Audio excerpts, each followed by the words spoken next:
So this week we're going to cover rules 3, 4, 5, and then 14-3, which is artificial devices.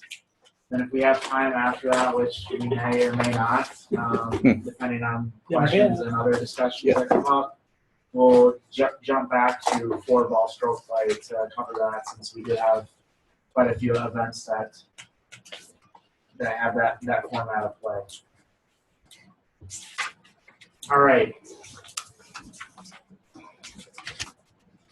So 3-1, I mean, it's pretty straightforward. Everyone knows this, but in stroke play, the competitors.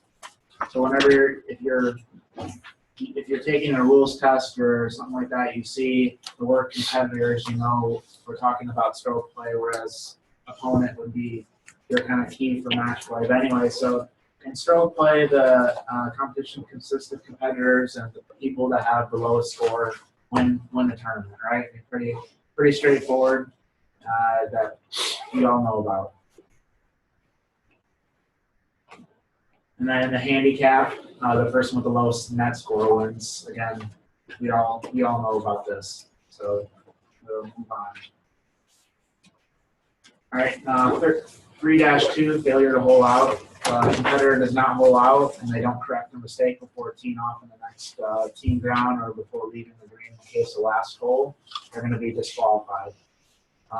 Most people remember that they need to hole out, but there are a couple of circumstances where it may happen that a player may not know. So ball resting up against a flag stick that's not completely below the level of the hole and hold. If that person just picks it up out of the flag stick and walks to the next tee and tees off, they really haven't holed out. So that would be kind of one common example where this could come into play. More often than not, people are going to hole out in every hole and play in the right order. We won't have any issues. Hopefully. If not, then we've got some issues. All right, rule 3-3. So I think everyone has also heard of this one as well. This is a very unique rule to golf. I think it's one of the golf's best rules, and that as a referee or even as a player, if you're not sure what to do, you can play 2 different balls and kind of get the ruling later. In basketball, it's the official doesn't blow the whistle and then say it's going to be a block or a charge. They have to make the decision right there on the spot. In soccer, I mean, it's either offsides or it's not. But golf has this function where you're able, if you don't know what's going on, to be able to play 2 balls and then get the best outcome, hopefully, later. So there is a procedure on how to do this, which again I'm sure everyone knows. But the competitor needs to announce to the group, to their marker or the fellow competitors, that they're going to play 2 balls. Says you should. Doesn't say it's mandatory. Mm-hmm. Okay. Doesn't say must. That's kind of a Right. power than Okay. because you really should. They Yeah, changed really. it because it said must in this old book. Sorry, Did It did. it? No, Yeah. never. Yeah, right there. In the old Not the rules, new one, that's the old one. They The old changed book it, yeah. in the old book, yeah. say must. It did say must. Yeah. Oh, okay. Now it says should. So yeah, so it is. Hey, you don't That's the have key. to. No. I'm sorry, do you? I just said you don't have to. Right. You're not required to. We're talking about announcing. There's no penalty. Yeah. Talking about announcing. Yeah, It says just should. the score with the original counts. Right. Yeah. Right. But the other issue would be if he doesn't announce which ball he intends to score, right?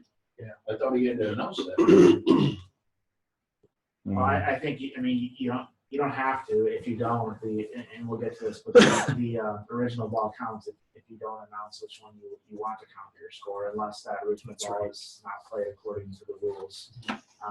But yeah, I mean, I guess as Betty, as you pointed out, I mean, I always learned it as they must, but Well, the book obviously says- in there it should. So The book I says think the must. reason it No. says Where? should is because the player doesn't have to do any of this.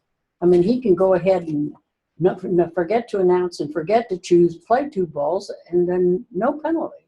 It's just that the original ball counts.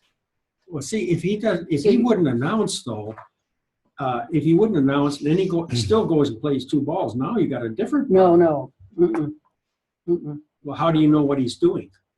Well, you don't, but Yeah. it happens all the time. There is no penalty for this. That's why it says should. Yeah. Well, okay. So, yeah, because it says he made without penalty. So when it says that I'm gonna play 2 balls and I have to decide what ball is gonna count. Mhm. I've been playing for a long time. I don't get it. Why do we have to decide what ball's gonna count? And what is my advantage or disadvantage of picking a ball? You don't I get mean- choosies. There are too many options in play if you don't have to make your choice. And I've wondered for a long time, why would you ever choose the original? But let's look at this. Suppose I hit the tee shot and I don't know whether it's out of bounds or not, and I say I'm going to play a second ball. And I want to score with the original if we find out it's in bounds. I'm choosing the first one. Yeah, but that's like a provisional ball there. No, it is not a Provisional provisional Call it a ball. provisional ball. No, it is a second ball under this procedure. Your provisional ball becomes your second ball under that procedure. Right. So you're saying that Right. if you hit a ball out of bounds, or you believe it to be out We of don't know if it's out of bounds. Let's say Yeah, it's we don't literally know. out. We don't know. Yeah. It's down there somewhere. bounds, you don't have to declare provisional, but you can play a second ball. You can play a second ball. Well, And I want to score with the first one. What I think what you would do in that case, let's say that you hit a provisional, you and Gene, correct me, but you would go out there and see that first one, and if you couldn't determine if it was out of bounds or not, and there wasn't someone available, you could say, well, I'm just going to play this provisional ball as my second ball, and it's Craig. You said that provisional ball becomes your second ball under Rule 3-3. Yeah, suppose one of the stakes was missing. The Right. OB stakes was missing, and you couldn't decide whether the original was in or out. So if it was in, That's when you'd say, That's well, when you look. announce. well, you don't know until afterwards. They Yeah, you come over don't and know say until that was that's in. why you're playing the second ball, but I choose to score with my original. You have to Do you have make a this choice? choice. You If- have to make a choice. That's why you have to make a choice. Yes, You don't that's get to why I play get- both of them, then pick Why the would one you that get a choice if you're not breaking a rule, when you find out you're really not breaking a rule? Let's say you think it's out of bounds, but it's not. But you're They not sure count- at that point. Well, you're not You don't sure, know. but Well, let's say the guy comes over there after you hit a second ball, and he says, no, that was in bounds. That Well, you- ball was never out of play, or, Yeah, I mean, but you don't know at the time. You might I not know, know but until you you finish still the get a round. choice. You get a choice which ball you want to count. Doesn't seem Yeah, right. see, that's where I struggle. So The ball's are still you in saying, play. Gene, that Yeah. most of the time you should always take the second ball as the ball you're gonna count? Let's say you're in a muddy Because I had a area. situation that happened to me in a tournament, the Michigan Amateur. Mhm. Right, I hit my tee ball, and it rolled into the dirt right before the cart path. And I believe that this was before we changed. This is probably 15 years ago. Mhm. So my ball was on that dirt. Yep. Myself, my fellow competitors weren't sure if I was entitled to a drop. Yep. All right. So we played, and there was not an official around. Yep. All right. So what we did is I took relief Mhm. under 3-3 and played 2 balls. Now, What do you mean you No, played you 2 took- balls? You I played the played one out of the original- dirt I played the original. Out of the dirt, And and then took relief then with took another. relief. Yep. All right. Now, I don't remember if I declared the second ball to cut, I don't know if that had to be done 15 years ago or not. But, so we got done. The original ball, I played I made par. Mm-hmm. The drop ball, I made double bogey. That's right. Okay, so now my question still was I entitled to relief? Right, because nobody was around. Yep. We played the whole round, went in, and I remember it was Dr. Oshlander, right? And he said, well, you got to play the second ball. And I said, but I don't know if I was entitled to the relief. And he said, oh. We got in a cart, and it was like all the way to the back Yeah. corner, pouring rain. Mhm. We get out there, and you could tell where my divots were, where the balls were. And I left my tees in, He said, you took correct relief, but you weren't entitled to relief. So Oh, at so the that score point of in the time, original, I had to play the original Yep, ball, which yep. was a par. Mhm. But if I had said, I'm going to score with the second ball, because I wasn't entitled to relief, the score with the original would have counted. okay, so I guess I go back to that same question is, why do I pick the relief ball to count? as Well, why opposed to would the you bother original? doing this if you didn't want the relief ball to count? Because I wasn't sure of it. This is before all the numbers had gone through, so I wasn't sure I was entitled to relief. I know. But you thought you might be, so you wanted to relief. prefer to hit off the Yeah, you thought you I would might, rather hit off Sure. the grass. So you Right. really, your Sure. intention was you use that second ball. you were as your intending to scoring use ball. the second one.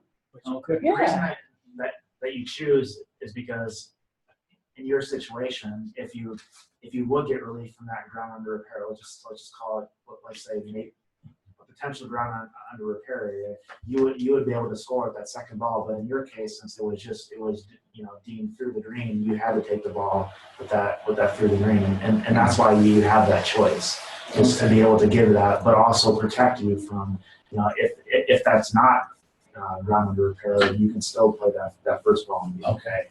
And it's really, that's why you have to do it right then. You Right. can't wait until later until you see how you do with both balls.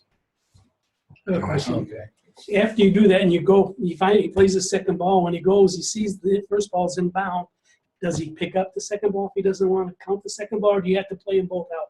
So in that case, I mean, you would play both balls out until you got a ruling Mhm. saying that it was inbounds or not. I mean, if you hit a provisional ball off the tee, and then let's say you couldn't tell that first one if it was in or out, so you played rule 3-3, you hit that one, you hit your other one, and then as you're walking away, a rules official comes up and they come and look at the area and say, oh, that ball's inbounds. Well, then yeah, you can pick up your provisional ball. Okay. But But in they're not- their they're case, not that there was until- no, exactly so they played it both. right. Yeah, because suppose you picked up your provisional, say, oh, it was in, or you picked up your provisional, You know, then you extra- found out it was out, then you didn't have a score for the hole. Then you get D. No. Mhm. If you look at 33-3, B, Roman numeral number 2, 3-3. can you bring that up? Was that one? B? Yeah, under. Yeah. That's, we'll get there, right? Yeah. That might answer a lot of these questions. Yeah. Yeah, definitely. So maybe we should hold off on the questions. Let's just jump to it. So basically, Yes, it's jump to you're it. gonna pick which one you want to count, and then this other thing is important. So you need to let someone from the committee know of the facts of the situation, so that they can rule one way or the other. In our case that we just mentioned, that rules official there made a ruling, so that would be deemed telling the committee. But if you play both balls and you score 4 with both of them, and then you don't tell anyone about it, you just assume, well, I'm going to get a 4 either way. I'm just going to write a 4. Well, if you did that and don't tell anyone, you're going to get disqualified. So you have to tell someone from the rules committee what happened. So they can rule one way or the other. Even if you did get the same score with both balls. I think what Greg was referring to is that item as you have written is the gist of what's in that paragraph, but it's not the full explanation. Okay, of B. Yeah, well, look at 3-3B, subnumeral 2. Mhm. There you go. So yeah, so here, I mean, this is when we're figuring out what we're gonna do to figure out what score to count. So we'll go ahead and jump to 2. So if before taking further action, the competitor has failed to announce which ball he wishes to count, so he doesn't say which one he wants, then he's gonna score with the original ball, provided that the rules permit that. But if the rules don't permit it, then the other ball is gonna count, provided that the rules permit that ball. So in your case, Dan, if you had not announced which ball you intended to score, the rules would permit you to play off that bare ground, Mhm. and that ball would have counted, regardless of what that second ball scored. Even if you were entitled to relief, I mean, the ball allows you to play it there, so you can. Right. The rules allow that, so that would have been your scoring ball. It was in 2. And I think the interesting thing about this is once you start under this procedure, you have to finish. Because there's no rule which one you play first. Let's say I'm in the mud. And I say, I'm gonna play a second ball here, take my relief and drop that ball. But I decide to play the one out of the mud and hold it out. I can't then say, hey, let's just forget the rest. I'm choosing this. Gotcha. I've chosen the other one, and that's gonna count. Mhm. So I If the better, rules allow, yeah, well, Yeah. well, yeah, I mean, yeah. conceivably. Since he got out of the mud, the rules allow that. But- But if I had chosen to play Yeah. The other score ball. with the second ball and I go get 9 on it, that's my score. Well, even though wow. See, that's what confuses me. So what's the difference between a provisional ball and announcing you're gonna play a second ball? But you can't play a second ball in match play for openers. And this only applies to stroke play. So yeah, That's first thing. the use of a provisional just came up in that one case. I mean, you would never play a ball, a second ball under 3-3 from the tee unless you went forward and then you weren't sure at that point. Then you would go back and hit your second ball. I mean, you would still hit that provisional ball first because you think it might be out of bounds, and then once you get up there, that provisional ball would turn into that second ball because you're not sure if it's in or out. Mhm. But you would never play a second ball from the tee because you think it might be lost, because I mean, you can't tell from 200 yards or 250 yards away that it may be in or out. I mean, at that point, it's still provisional. Okay. But then it can turn into a second ball. Huh? It could turn into Yeah, a second ball. Mhm. Yeah, the decision's in there, 3-3/1. Page 57. Three, the provision off the tee and then played it under 3-3 after he got up there because he couldn't hit on it. Okay.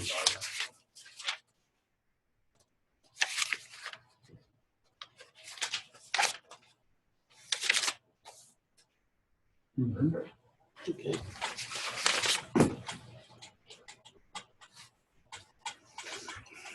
All right, so and then so let's say that the player does announce which ball they want to count for the score. If they do announce, then the ball that they wish to count will count, provided that the rules allow it. So in our example, if we're trying to figure out if it's ground under repair or not, the rules allow you to either play from ground under repair or to take relief. So if you wanted to take relief and that's the ball that you wanted to count your score, that's the one that would get selected. Which is what it's saying. Now let's say, I'm trying to think of another example where if the rules don't permit your ball to count, so let's say that you wanted to, let's say for example you weren't sure if you could play a ball from out of bounds. I don't know why you. Or from a flower bed or something. Okay, Yeah. yeah, from a flower bed. That's a good example. So let's say that your ball's in a flower bed and you're not sure if you can play. Well, in that case, that would be a local rule saying that you're not allowed to play from a flower bed. So if your ball played from a flower bed would not be the one allowed to count because the rules permit it or don't permit it. That's a good example. Now, what happens if the rules don't permit both balls? Well, then the score with the original ball is going to count unless that ball there was a serious breach, and then if you commit a serious breach with both balls, then the player is going to get disqualified. So hopefully, between one of them, they don't have a serious breach. But I mean, I'm sure it's happened before where you played Rule 3-3 and both balls have been a serious breach. And maybe you're not sure if you drop 2 club lengths or 3 club lengths from the yellow water hazard, which we know we don't drop any club lengths from the yellow water hazard. But in both those cases, we'd have a serious breach, more than likely. This might sound silly, but after you played 2 balls, is there any time that he knows what I'm going to say? So, I mean, A second ball off your second ball? you play a third ball? I mean, I don't see why not. after you I hit think 2. it's in here. There's one. 3-3/10. Oh my gosh, okay. Okay, just 2. Yeah, so are there any circumstances super, under which a okay. competitor in stroke play who is doubtful of his rights or procedure may play a third ball under Rule 3-3? No. If a competitor still proceeds to score with the original ball, it shall count. If the rules do not permit the procedure used for the original ball, the competitor incurs the penalty prescribed for the improper procedure. So you have to have some certainty. You can't be completely doubtful. Exactly. Yeah. If you're not sure if it's one club link, two club links, or three, you better just pick two of them. Don't pick all three. Pick the shortest.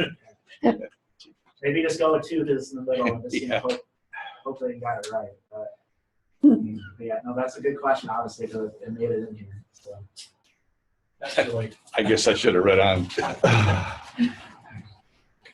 Okay. All right, and then let's see. I think we covered everything. So. All right. Oh, and then this other part here too. If the competitor commits a serious breach in the play of one ball, the score with the other ball counts, despite the fact that the rule does not permit the procedure used for that ball. So if you did something wrong under both balls, but one of them was a serious breach, you would take the one that you did something minor was wrong. Yeah, exactly. So in that sense, Rule 3-3 helps you out there. And it gives you the least penalty if you do two terrible things. Terrible meaning committing serious breaches.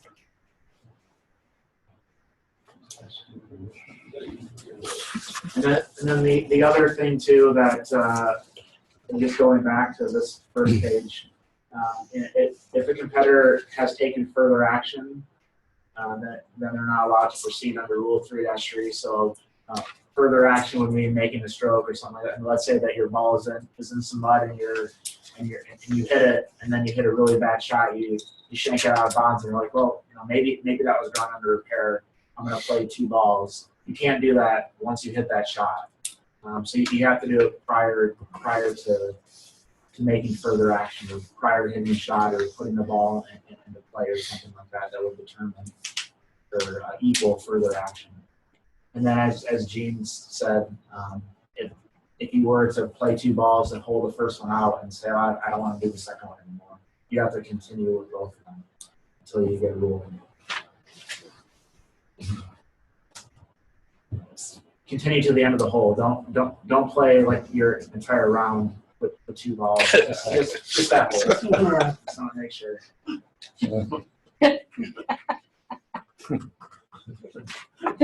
Probably drive your competitors nuts. Oh my gosh. Needs practice. I'm doubtful as to my game, so I'm going to play two balls. And Score 1 and 2, yeah. Personal best balls. Yes. Right. Two ball, best ball, right? What's the fun way to play out there? I've been there. Oh, Yeah, that's a good question. So Frank asked the question, when do you have to make that decision as determining which ball you're going to use? You have to do it before you hit or make any further action with any of the shots. So it could be, for example, let's say that you're going to take a release from ground to repair. I mean, you would have to say that I want to count with this ball even before you drop it, because let's say you drop it and it ends up with a divot or something like that. At that point, you're probably going to say, I'll take the other ball. So it's before you take any further action, playing the shot, dropping the ball. So I'll put in before you put the ball in play. Okay. How many people do you think we have in the summer that play under 3-3 without announcing? Probably 80%. Probably 50 maybe? You think 80? Oh, boy, I don't know if it's okay, but again, this was, They don't even announce when I the did it divisions. way back. Are you talking just amateur? I mean, I'm just regular talking the play? whole everybody, not Michigan A. Probably 99. Yeah, everybody. I mean, all the 10%, 1% is the good ones. Everybody else- It's everyone. I mean, no one plays by Rule 3. Actually, they just do what they want. Yeah. Do I get rid of this? So I don't care if it's yes or no. I'm going to take the lead. That's what I do when I play. No, I'm just kidding. I'm not. Just fluff it over. Exactly. Fluff. That lie is very unfair. Right. Shuffle it up a little. All right. So no one, the rules permit the procedure used for the ball in quotations means that after Rule 3-3 is invoked, either the original ball is played from where it had come to rest and played committed from that location, or the rules permit the procedure adopted for the ball and that the ball is put into play in the proper manner and in the correct place provided in the rules. So you may, for example, take relief from something, but you might not take relief correctly. So in that case, if you may have your ball counted from the ground under repair if you take relief from ground under repair incorrectly.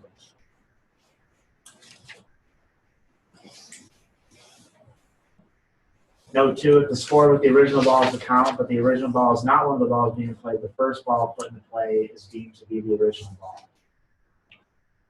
So, Gene or Craig, I don't know if you can think of a situation here. I mean, when I was thinking, it would just be if someone substituted a ball potentially when they shouldn't have, but or maybe it was. I'm not sure.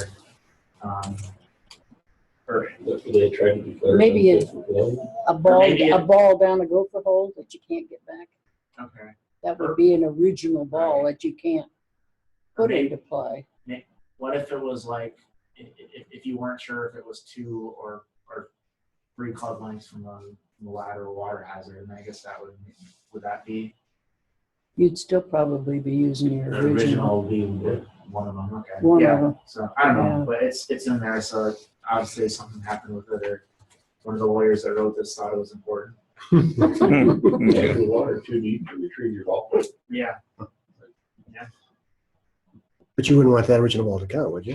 I'm I sorry. mean, that'd be original ball that you couldn't retrieve, so. Yeah, it's the original ball you can retrieve, and you're gonna play, and where you drop, you don't think it's right, so you decide to play 2 balls from that point. Right. So now you couldn't recover the original ball, you have a substitute ball in play, and the second ball in the 3-3 is over here next. And let's say with that example, you're not sure if you take it from the nearest point where you think the ball is, or from what we know is correct, the Okay, yeah. outermost limits, and you do Yeah, that play one. I from- guess whichever one you do first is the one that would be your original ball. Okay, yeah. That's a good example. That'd be something we can't retrieve. There's a lot. Note 3, after this rule has been invoked, strokes made with the ball rule not to count, and penalty strokes incurred solely by playing on ball are disregarded. So if you happen to hit that second ball into a water hazard and it doesn't count, you're not going to get penalized for hitting it in the water hazard there.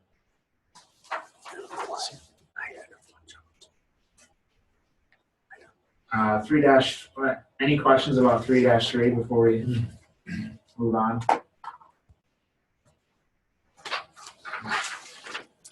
All right. So 3-4 refusal to comply with the rules. This one's fairly straightforward again. Yeah. I'm losing some audio here for you. It seems when you turn to your right, I'm losing your audio. If you, I'd like to hear all of the conversation. I'm sorry. Is there some way you can turn your screen a little bit to the right when you're facing? I'm sorry. I don't know what you've got going on there, but I'm having some audio drop out. You're having a party. Confusing here in Grand. Right. Sure. No worries. Let me turn the microphone around real quick. What's going on? See if that. Well, Is it just you? We you can't. look lovely. I just can't hear you. Oh, super. Turn Is your it? volume up. Can you hear when other people are talking? Like if Craig, you want. Well, yes, I can. It's when you turn to your right and back away that you become distorted. Okay. Thank you. Tom, can you hear me okay? Yes, I can. Okay, so it's just you, just Kyle, you can't hear when you turn? Okay. When he turns to his right and sort of backs away from the microphone of the computer, that it gets garbled. Thank you. Okay. Yeah. No worries. Well, I'm here. I'd like to hear. Oh yeah, exactly. I mean, that's There's no point if. All right, I'm gonna shut myself up now. It's all right, Tom. No sense watching cartoons with us. All right, so a rule 3-4, if a competitor refuses to comply with the rule affecting the rights of another competitor, he is disqualified. So, for example, if a player asks you to mark your ball with putting green, and you refuse to do that, you're gonna get disqualified for that.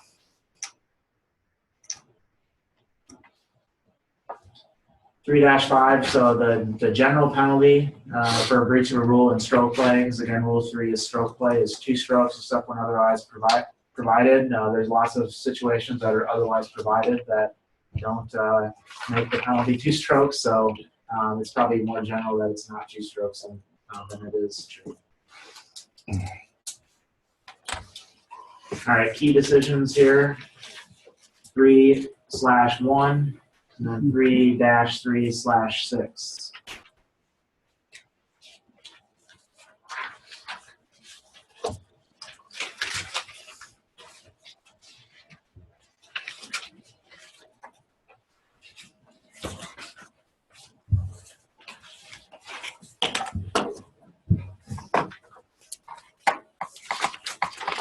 All right, any questions from Rule 3?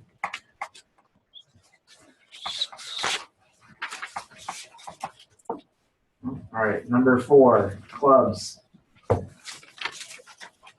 The form and the make of clubs. So the players' clubs must conform with the clubs that are listed in Appendix 2 or that are the provisions set forth there.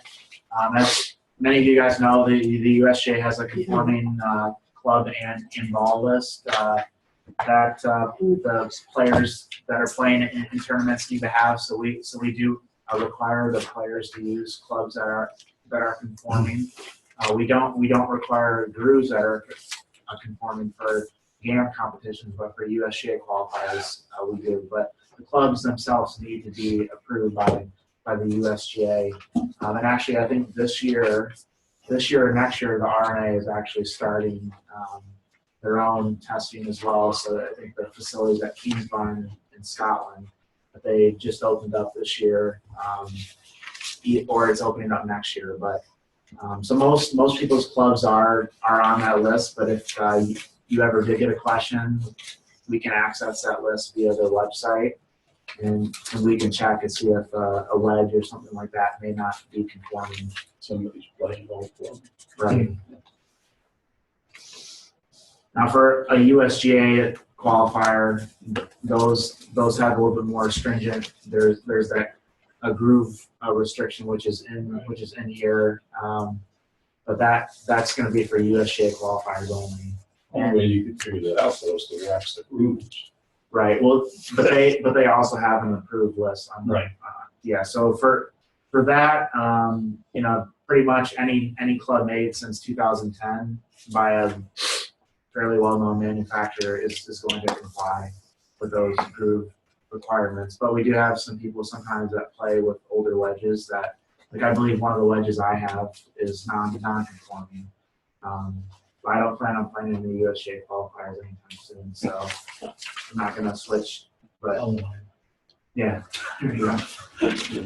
Do they, on the big test that the USGA take, do they ask you all those questions on specifications of clubs and that? No. But It was good. It was good. Yeah. this year there was a question, and in order to get the right answer, you had to know the actual length of a tee, or the permitted length of a tee. So I found that out today. A tee can't be more than, I think, 4 inches, and you have to know that. If you don't know that, then you get the question wrong, or maybe you guessed right. Is that an open book or a closed had- book question? That was a closed book question. Really? I've had as one of the answers in which of the following is not true kind of question. Mm-hmm. Something like there's only one specification as far as the initial velocity of the ball is concerned, something like Oh, that. One, off the wall, kind of. yeah, very little. Okay. So it's not important enough to remember. or learn. That's good. I just memorized them all this morning. So. You've been working on the two farming list. You know, You getting ready for the test next year? No, I did get the T. Yeah. I give you an opportunity to call Craig and ask him that question. I wouldn't know. That was T. I know that. So 4-H's? I knew the whole dimensions now after your little tip of the And left. folding the sheet of paper in half. Oh, I think it just. that's the fold of the towel. Hmm? What are you talking about, folding paper? The diameter of the hole. Oh, the diameter of the hole, you didn't know that before that? I think that might have been the only one I didn't know. If you always have an 8.5 by 11, you just fold it in half lengthwise and that'll tell you whether the hole is out. Oh, yeah. You just stick it in the hole. It's And the other one that I I always. didn't know, I remember. I know it was 4 something.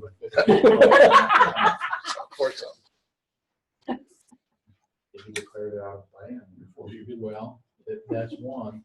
And That's the a good other question. is, I know there's a minimum length of a there club. was It's a gotta question, be. was there ever a time 18 when you inches. can start around with more than 15 clubs and not be 15? more than 15, more than 4, I'm sorry, more than 14 clubs. More than 14 clubs and not be penalized. Yes, there is. There's, let's say we're all on the same golf team and our bags all look alike and we're already on the teeing ground. Our group has been called, our tee time is there. I'm teeing up my ball and you put your club in my bag. Right. Yes. At that point, there's no way I can stop you. I can't even see what you're doing over there, so I'm not gonna get a penalty. Yeah, and the way that they phrase it is there ever a time where you can start with more than 14 clubs and not be penalized? And you think, no, Yeah. right? Until you read the decision, and it's basically that Decision. type of a decision. Whenever they use the word ever and most, and must, and Always. Yeah, we're- Yeah, beware, that's not. beware. Yeah, beware of those. Yeah, they should have the prepared, be aware of, always, never. Must. All right, and then this note here just says that, I talked about driver heads as well, and we also use this, so the driver head has to be a certain, or it can be greater than a certain CC, whatever that means. Yeah, I think it's like 460 CC. Which, you know, there's not too many of them now that have more, and if they do, I mean, everyone knows that they're illegal. Where in alterations, a club that conforms with the rules when new is deemed to conform after wear through normal use. And any part of the club that has been purposely altered is regarded as new and must, in its altered state, conform with the rules. So, an example of this, Bryson DeChambeau has been doing a lot of work with his putter to try to get it conforming because the tour keeps telling him that it's not conforming. So he's adding new bars, he's moving the bars over certain. So anytime he alters his club, he needs to send it into the USGA to be approved again. And like for us, what about like wedges that when you get thousands of chip shots and they start to wear, and then you have them. Mhm.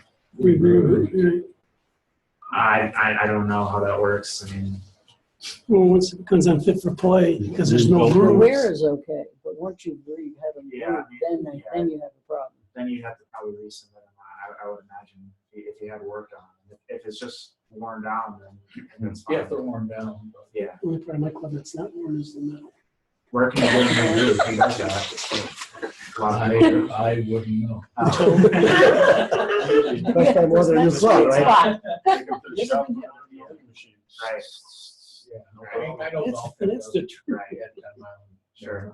Maybe they'll give up the game. I thought about it. Saying deep, yeah, square and deep. Deep and square. Make it square and deep for you. Do they,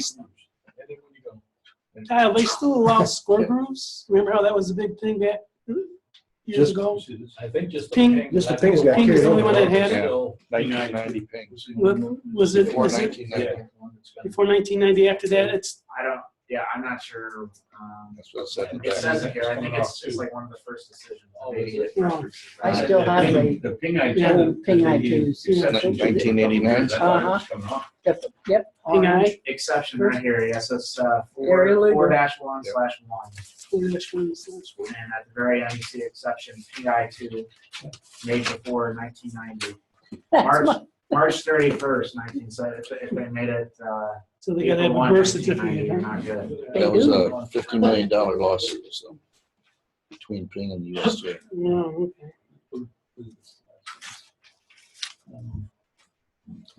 Didn't they still play a lot of balls back then? They used to cut them up. No, I played the Cuchipurdas, ones with the feathers. So now. The one was what? The Cuchipurdas with the feathers inside. No? We had a player 2 years ago at Fieldstone in US Junior carrying a training club. It's a little small iron he uses on the range, to really try to center his shots. It's just a little small A one. little small, Yeah. and he was carrying it as a 15th club, which became a problem because no, I think he was carrying it as part of the 14 clubs, which was, he thought he was okay because he only had 14 clubs, but it's But not. it's a training. You got to call USGA, and they had never tested it or or verified it as conforming or not. So He didn't use it. He didn't was use just- it, of He just had it course. in his bag. he just got applied to penalty strokes.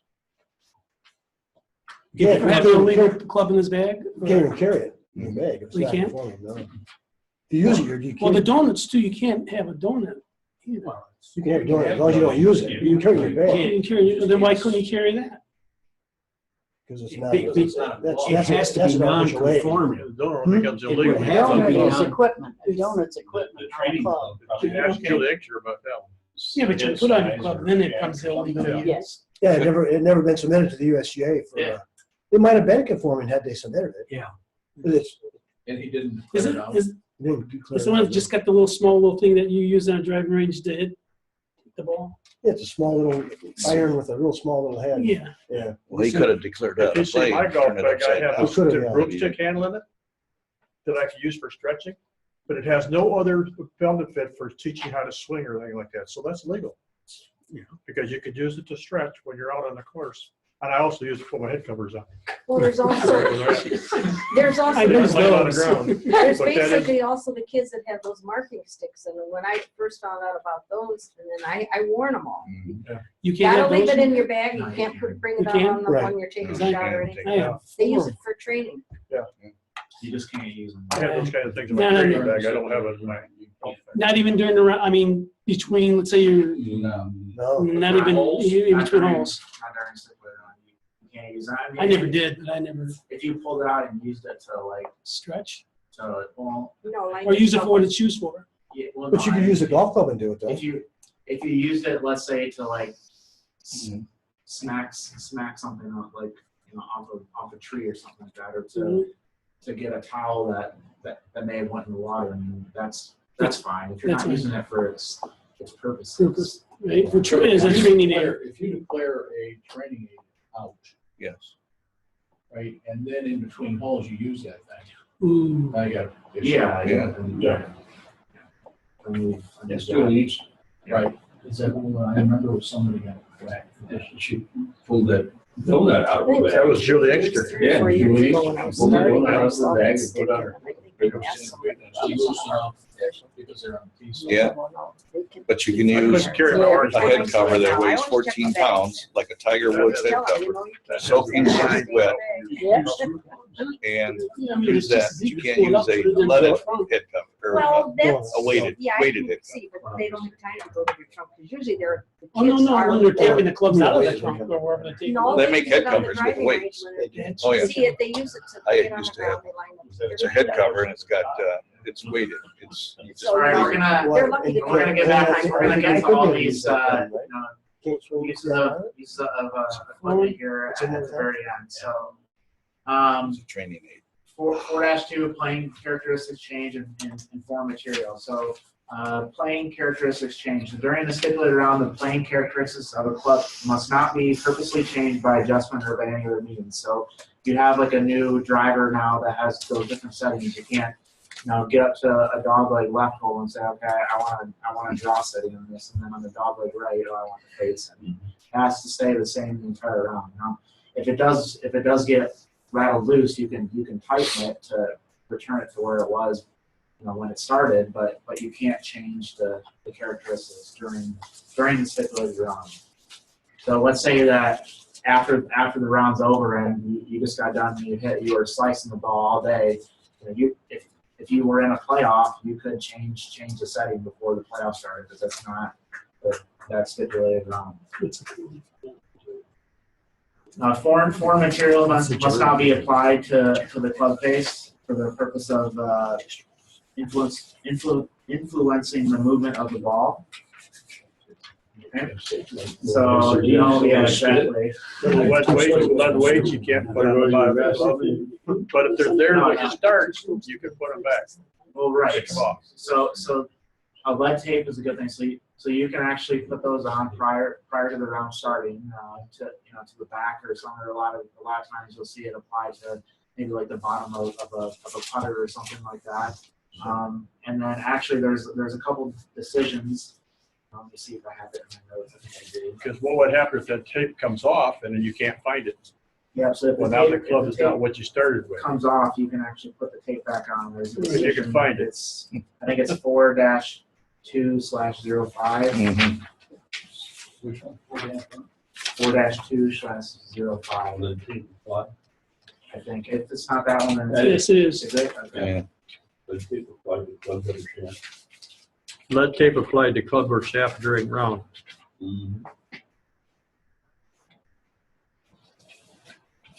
So if it falls off, you can still use it.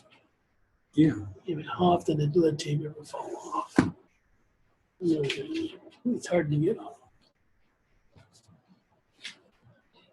So again, I mean, you'll see that lead tape mostly on wedges, putters, drivers. Okay, yeah, I've seen it. Not no more, but It does say alternately that if you can't find that piece of lead tape, you can continue using that club. Right. Yep. Or if you happen to have some more in your bag, you can apply another one right. to make up for it, to replace it with that tape. Yeah.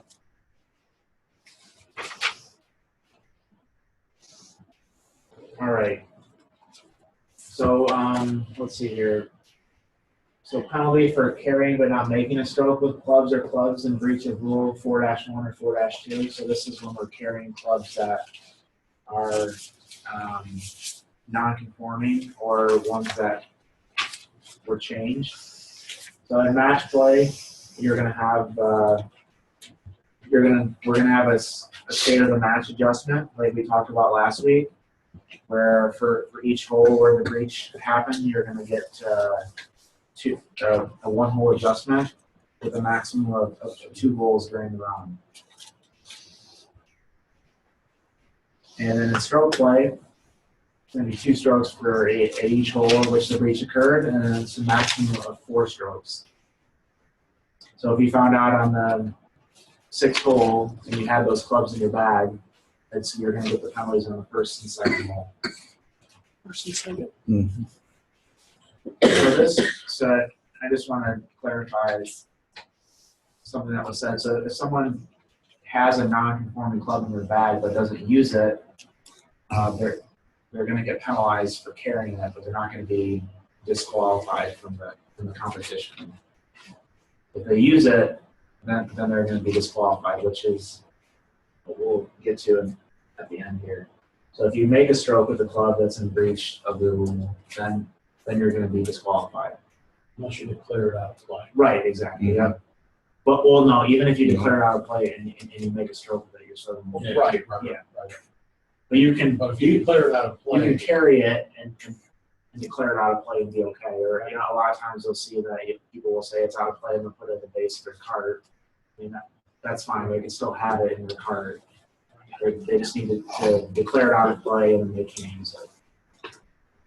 And so, really quickly, in match play or stroke play, if the breach is discovered between the play of 2 holes, it is deemed to have been discovered during the play of the next hole, and the penalty must be applied there. So if between the 1st and the 2nd hole, we had this discussion last week, but if between the 1st and 2nd hole, if we find out that I'm carrying a non-conforming club, I'm going to get penalized on both the 1st and the 2nd hole.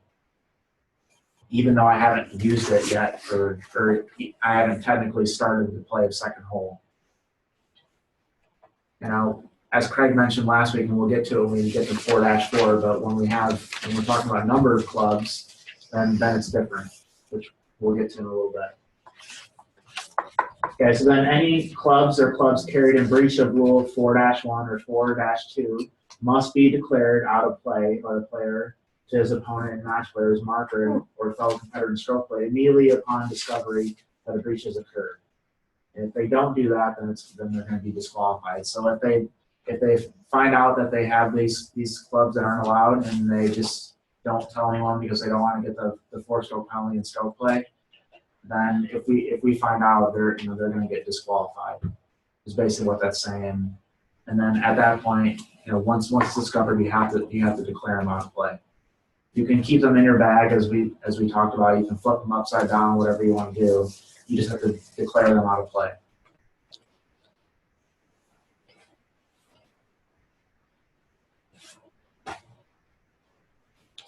All right, damage clubs.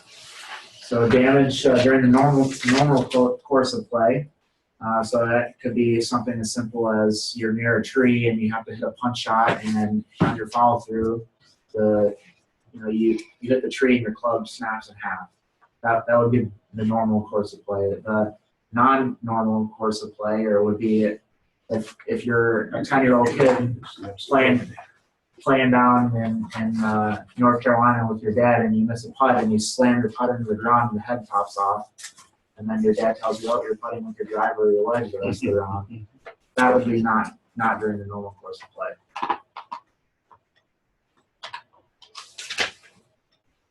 All right, so if a player's club is damaged in the normal course of play, he may use the club in its damaged state for the remainder of the stipulated round without unduly delaying play, repair it, or have it repaired. So if it's easy to fix relatively, let's say that the driver head comes off and it's just the easy snap in and put it back in place, you could do that.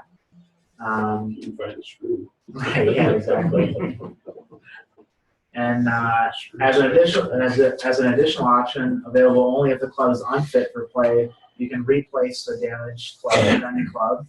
The replacement of the club must not unduly delay play and must not be made by borrowing any club selected for play by any other person playing on the course, or by assembling components carried by or for the player during the round. So if you break your driver and you can't use it, but you got another driver in your car, you could have someone go get that for you, and they could give that to you, and you could play. If you were making a turn and you ran to your car really quick and grabbed it and moved on, that would be fine too. But you couldn't stop the play of the 8th hole, run up to the parking lot, and then come back and play. You would get a penalty for undue delay there. You can replace it with any club, so it could be a 3-wood as opposed to a driver. Exactly. Can you buy a new putter at the turn? Sure. It doesn't take too long. Yeah. Yeah. And Go there, grab one, say, "I'll pay for it later." Yeah. Depending on how well you putt. So, right. In the proposed new rules, though, in regard to damaged clubs, This is changing. it's changed. It'll change slightly anyway, because you can play it if you slam it in the ground, Right. so to speak. Right. That's in the new rules? Mhm. Under the One of proposed. the proposed changes are allowing a lot more stuff. Well, I think they're also not allowing it to be replaced if it's Right. That's You're not- correct. you're not- That's correct. you can't replace it. But you can play with it. Right. And it doesn't seem to matter if it's during a normal. Right. If you hit Either a or. tree and you bend it right in Exactly. half, that's the same thing that's- as throwing it on the ground. That's going to change. Well, I shouldn't say that, but if I had to put money on it, I would say that would change, because if a PGA Tour player breaks their club on the 3rd hole because they were hitting a shot around a tree, and they get to the 17th hole and then they need that iron to hit a shot to win a tournament, and it goes from making $1 million to making $100,000, that $900,000 is going to speak a lot. So I would say that will change. I would be shocked if it didn't. That's right. But yeah, so under the current rules, Jerry, yeah, you could go into the pro shop and buy something that, if you broke your putter in anger, you couldn't do that. You couldn't do it. Only- Unless you started the round with less than Anger. 14 clubs. So, Okay, yeah. Anger issues. no. So let's say that I've only got 13 clubs in my bag and I get really pissed off and I break one over my knee because I started with 13, I can add another one. There's no rule saying that I can't add a club if I started with less than 14. It's only if you break it in anger. Well, sure. Or, If I have less than 14, I can add any of them, regardless of I can add up to 14 regardless of what happens. But I couldn't. So let's say I have 13 clubs. I break one over my knee. I can add one more club. It doesn't matter if it's a putter or whatever. But I can't add 2 more clubs because that would put me at 15. right, because the one that's broken is still counted. Right. Is that why you always play with 13 clubs, Kyle? I think so. Yeah. That's why I don't carry a 5 wood because just in case. Just keep my options open. I don't want to play with or putt with clubs other than a putter. Although you see it quite a bit on the PGA Tour. I know I've done it in a tournament before. Unfortunately, I have those predetermined anger issues that you were talking about. But yeah. So I think I can't remember the last time it happened, but I think I want to say it happened this like January, something like that. Someone was putting with the wedge. So it happens quite a bit, I would say. Sure, yeah. I practice like that all the time, Yeah, hitting it, belting it, right. so you can do it off the edge of the green. Yeah, Just yeah, in yeah, case. yeah, exactly. Or do those. But yeah, you get a bad lie where you're up against the tall stuff, but you can't. Sometimes I putt better that way too. Yeah. All right. So the penalty statements, we'll get to this when we cover 4-4, A, B, or C. But basically, it's very similar to what we just saw with a few exceptions when there's a breach between the play of holes. So a club is unfit for play if it is substantially damaged, the shape is dented, significantly bent or breaks into pieces, the club head becomes loose, detached, or significantly deformed, or the grip becomes loose. The club is not unfit for play solely because the club's lie or loft has been altered or the club head is scratched.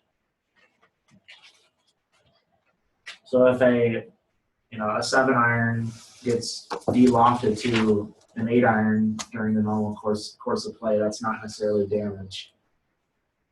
We're all the way down to a 3 because you hit a stone. Right.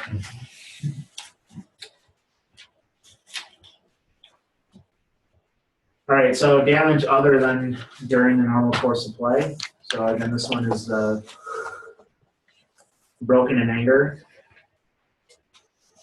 And then, one of the other videos that they show back to damage in the normal course of play was there was a caddy that was walking, and they were walking over the cart path, and there was a curb, and the caddy tripped on the curb and fell, and the club smacked on the ground. And that would be during the normal course of play, even though it's not during an actual shot. But it still kind of goes under that normal course of play.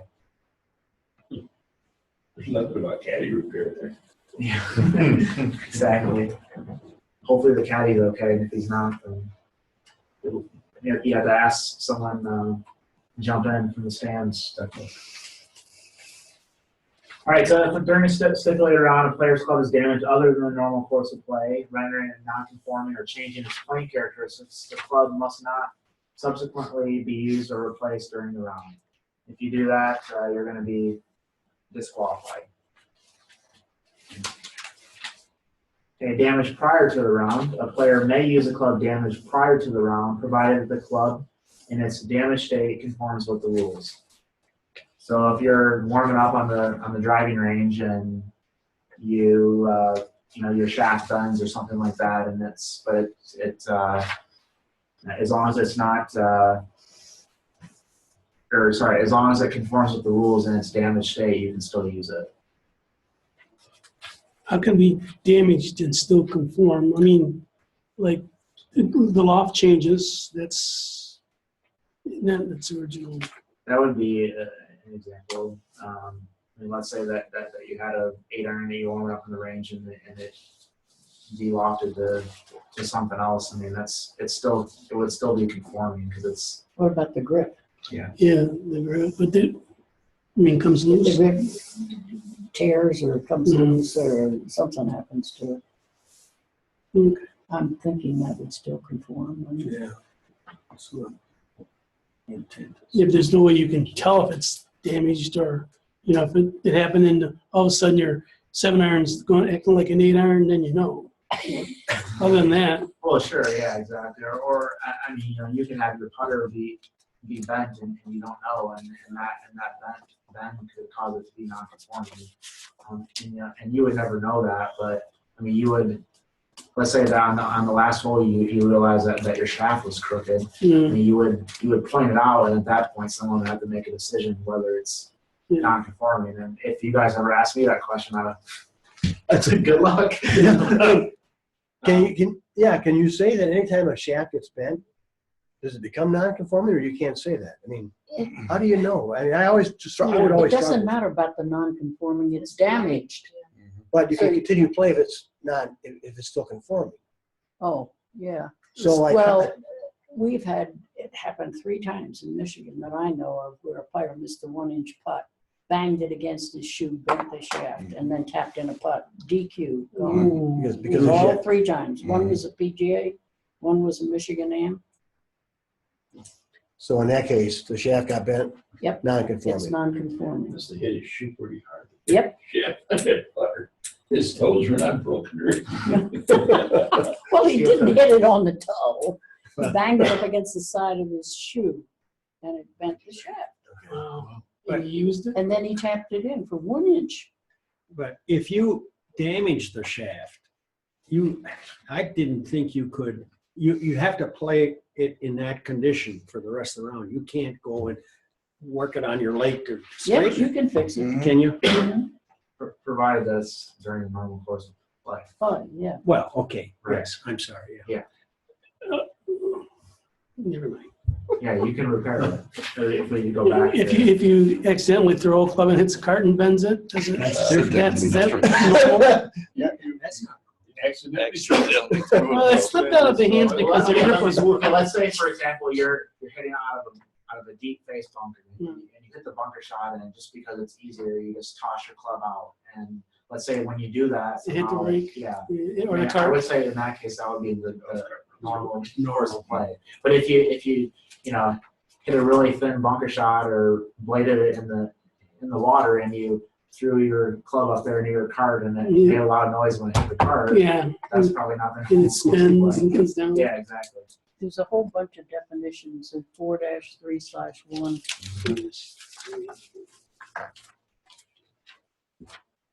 If you balls up in a tree and you keep throwing your club up in the tree to knock it down, that's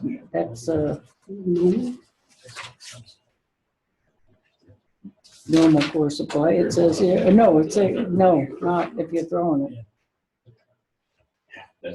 Using a club to search for or retrieve a ball except by throwing the club. Yep. Okay, so throwing, you can't Throw it actually. in anger, in retrieving a ball or They otherwise. got a club while waiting to I play. saw a guy throwing and went up to the tree.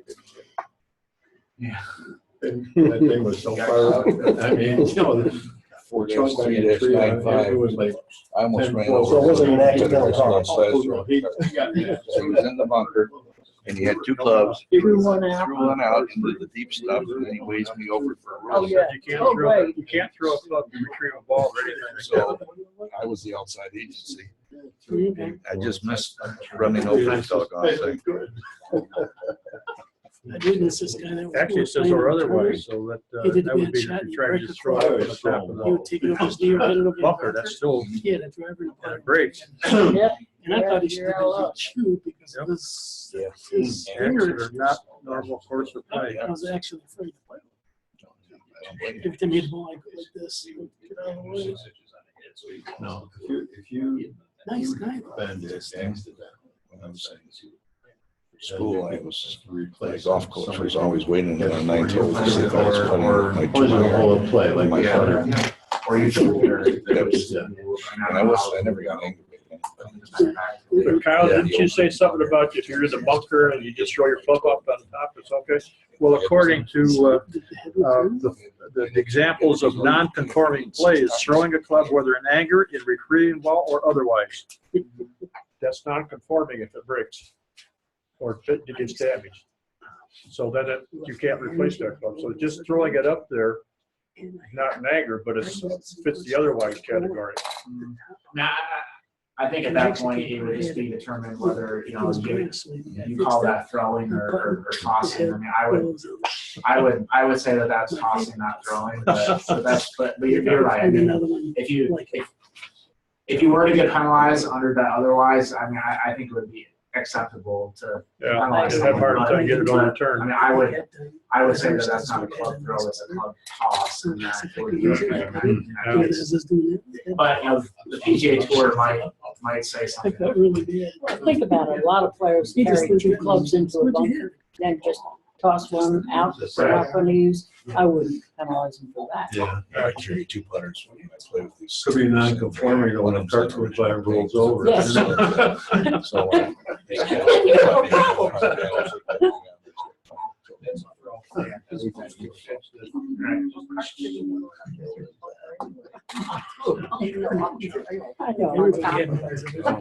know what you mean. Yeah, you're right. Let's go between the green and the bunker. All right, so damage to a club that occurred prior to a round may be repaired during the round, provided that the playing characteristics are not changed and play is not unduly delayed.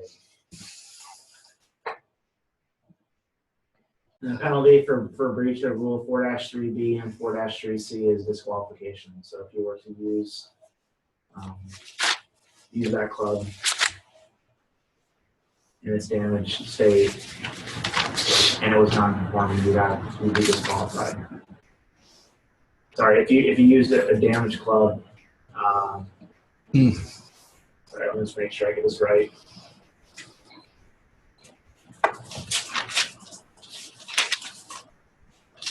So if you use a damaged club it renders it non-conforming or it changes its playing characteristics, you're going to get disqualified.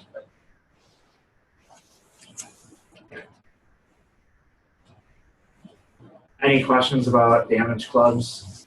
As Gene mentioned, that's a great decision in there. I probably should have included it in here and for future versions it will be, but it is one of the key definitions, 4-3/1.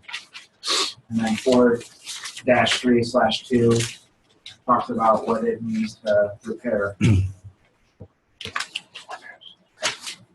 Basically, repair, the term repair means to restore the club as nearly as possible to its condition prior to the incident that caused the damage. And in doing so, the player is limited to the grip, shaft, club head used to compromise the club at the beginning. The grip, the shaft, the club head that was used to compromise the club at the beginning of the stipulated round. So those are 2 good ones to look at.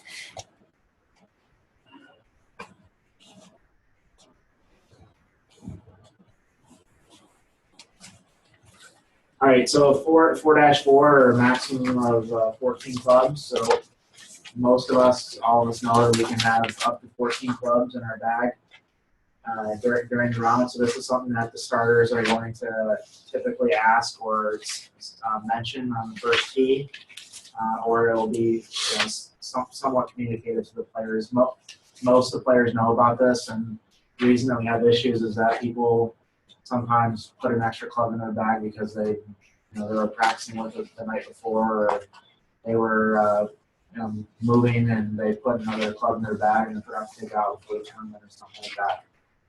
And it's not because the player intends to use 15 clubs during the round. It just happens by accident. Didn't that happen in Nicholson? You had 2 clubs out there in a practice range and ended up putting both of them back in the bag?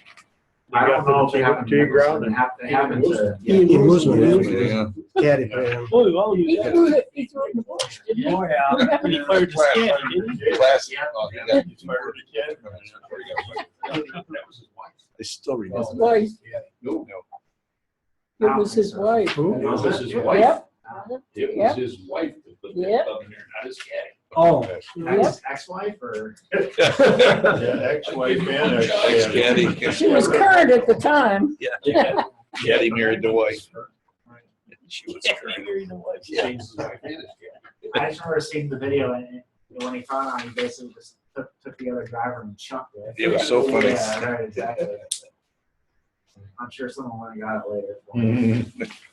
All right, so the player must not start a round with more than 14 clubs. They're limited to those clubs selected for the round, except that if they started with fewer than 14 clubs, they can add any number up to 14, provided the total does not exceed that 14. So, as we talked about earlier, if I had 13 clubs and I broke my putter, I could still add another putter and be okay. Now, the addition of clubs must not unduly delay play. So, you couldn't, on the 6th hole, run into the pro shop and buy something and come back out and keep playing. You would have to do it at the turn, and provided that it doesn't take that long to do it during the turn. And the player must not add or borrow any club selected for play by any other person playing on the course, or by assembling components carried by or for the player during the stipulated round. So if you couldn't borrow a club that was in play, but if someone was finished playing for the day, you could borrow their club. That would be okay. And then I guess this whole carrying components. I guess if you're concerned that your driver's gonna break or whatever, don't carry any components with you. Put it in your trunk so you can get it later. Because I guess, I don't necessarily get this, but just because you carry it in your bag, that's the rule. So. Let's see. Partners may share clubs. So this one was tricky to me when I first read it. So partners can share clubs, but the total clubs between the two partners can't exceed 14. So if I had 12 clubs in my bag and Tom had 12 clubs in his bag, and I got to the second hole and I wanted to hit his 1-iron, I couldn't do that without penalty. But if he had 7 clubs and I had 7 clubs and I really needed his 1-iron, I could use it, and that would be fine. Provided with partners. Well, sure, exactly, yes. Yep. And the one person. Yeah. Right. Kyle is a player in breach of 14-4 if on the tee he's got 15 but declares one out of play. Mm-hmm. Yeah, so we'll just pull it up. It's so in stroke play or match play, or let's say it's on the tee. So if the breach is discovered between the play of 2 holes, so let's say we discover on the second tee, it's deemed to have been discovered during the play of the hole just completed. So in that case, we just have the one 2-stroke penalty or one hole adjustment. But I mean, if a guy comes on the tee and he's got 15, you say, I'm not playing with this one. It's all Yeah. play. Yeah. That's fine. Play, you're okay. Yeah, then you can declare it on play. You just need to let everyone know which club that is. So if you had, let's say that I had 15, my car was 10 minutes away because the parking lot is really far. And I could keep that club in my bag to say, but I'm not going to use my 5-foot today because I'm declaring it out of play, and that would be okay. And I could still carry it in the bag.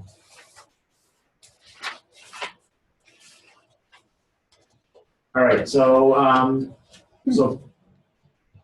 for the a penalty for the breach of this rule, and going back to 4-3, right one, 4-3A. In match play, at the conclusion of the hole at which the breach is discovered, the state of the match, or another adjustment to the match.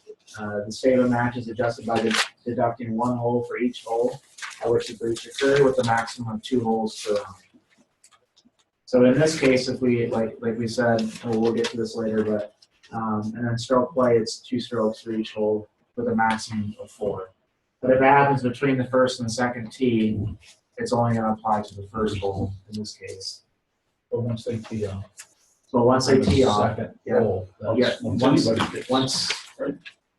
Well, once, I'm not 100% positive, but in match play, it's once anyone hits, but then the stroke play would be once the player hits. So if you and I are playing stroke play, or and then you hit, and then before I go up and hit, I realize I have 15 clubs in my bag. I haven't started to play the hole, so I would just get the one. Unless it was 4 ball. One player hitting up the other one would make a difference, because the sides hit. Yeah, I think 4 ball still would be the same, right? So I think once the ball's played by anybody on the I side. think you're right on that. I think a side's considered to be in play once one of the partners has put a ball in play. Right. Is that under? But that 4 ball stroke play, right? Yeah. 31.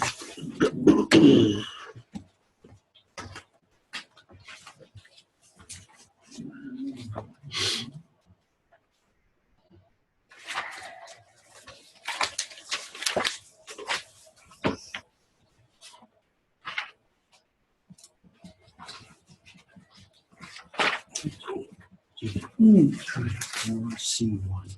4C1.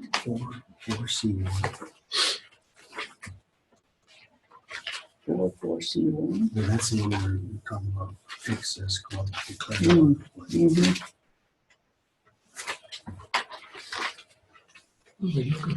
It is revised. Yeah.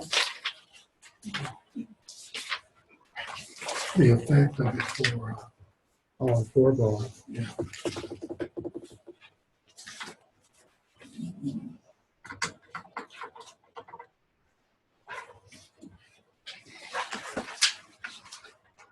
I haven't found the answer to that, but I have a feeling if in 4 ball, if either partner has hit, the side has started, because the side can be represented by either partner. Right.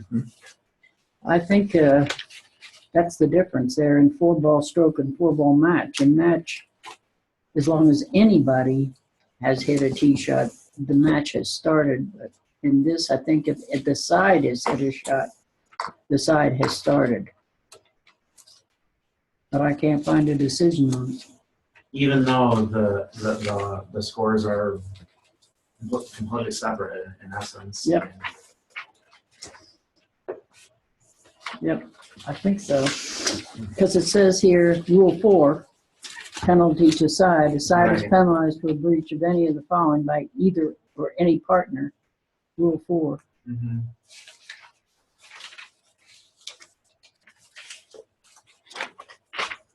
Good question to ask Mark.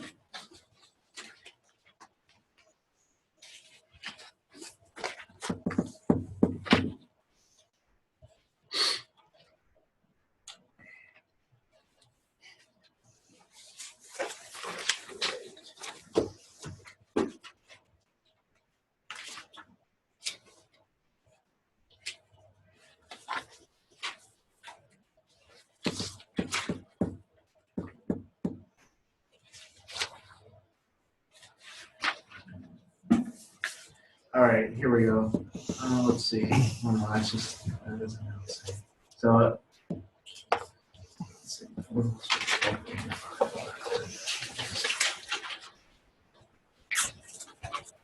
I mean, I would say that Tom, you're right. I mean, if you go to decision 4-4A/10, 10. Mm-hmm. and the answer there is page 79.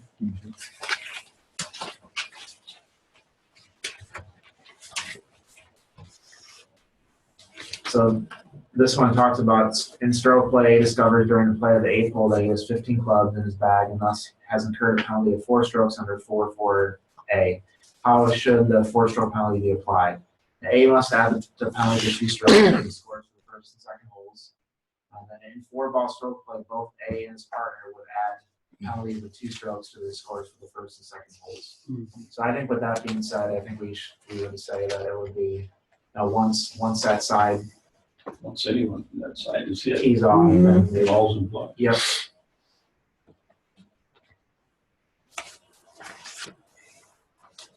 But I think it'll be a good one to ask Mark anyways, to just get clarification on.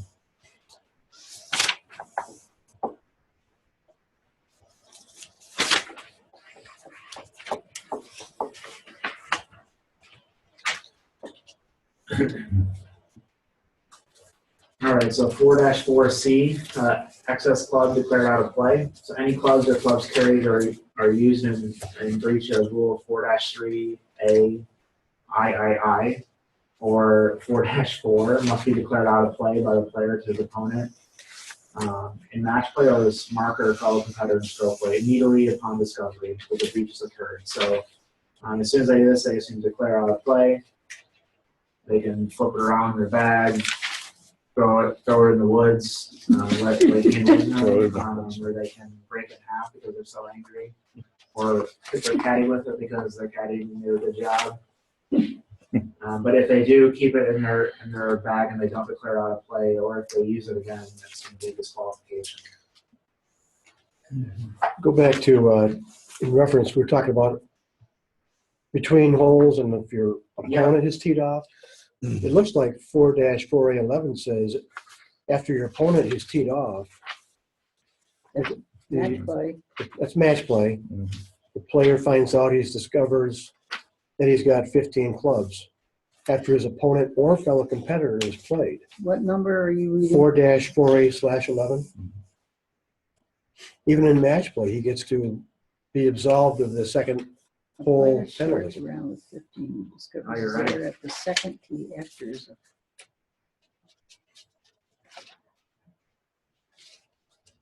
That's interesting. I didn't expect that. Inconsistent. Yeah, it is.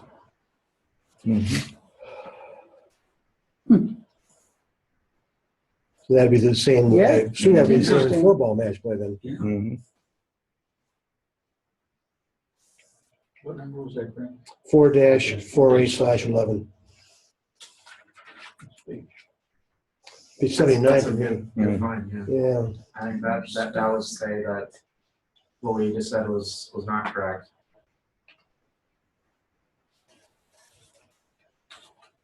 But there are other penalties though that once the match play has your opponents have teed off, The match on that.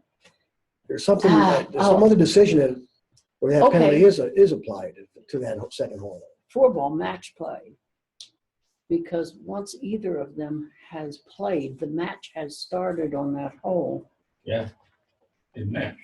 But this is, I This don't is see the just- difference between that and this. Yeah, that's a single match. This is a single Yeah, match it's play. single match. Well, it doesn't necessarily say it's single or 4-ball. I mean, it just says opponent, right? Yeah, It's it's just- an opponent. it's very Started to generic. play. But who? Well, it says a player. Yeah, a player. Yep. A player and opponent. That would just be match play. But Gene, to your point though, I think there is a situation where once your opponent is teed off, maybe you can't. Maybe your partner can't join you or something. Ah, here's the difference. Can't join Here's the the difference. Go back to page 67. In the red printing down at the bottom. If a breach is discovered between the play of two holes, it is deemed to have been discovered during the play of the last hole completed. The other one says it is considered the next hole. For the clubs, yeah, that's right. match play or stroke. See? It is deemed to have been discovered during the play of the hole just completed. Mm-hmm. Right. And the penalty does not apply to the next hole. Okay. Now, over here, penalty. But we had the caddy one that That's- applies to the next one. that's- Yeah, see the But penalty. that's. So what maybe we're- once, Well, but I think we still get to the point where when does the hole start?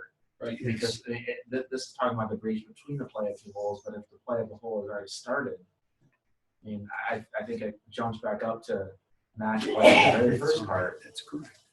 Well, this guy hasn't started. Right. Yeah, but in 4-ball, the side, once anybody from the Yeah. side is hit, right? I would think, yeah, once the side The is. side is dead. But that's not what 4-4A/11. I'm not saying I disagree. I'm just saying that I think that was the one that Craig pointed out says different. Well, Oh, but but it says a player and opponent. It's not plural, so, right? So it wouldn't be 4-ball match.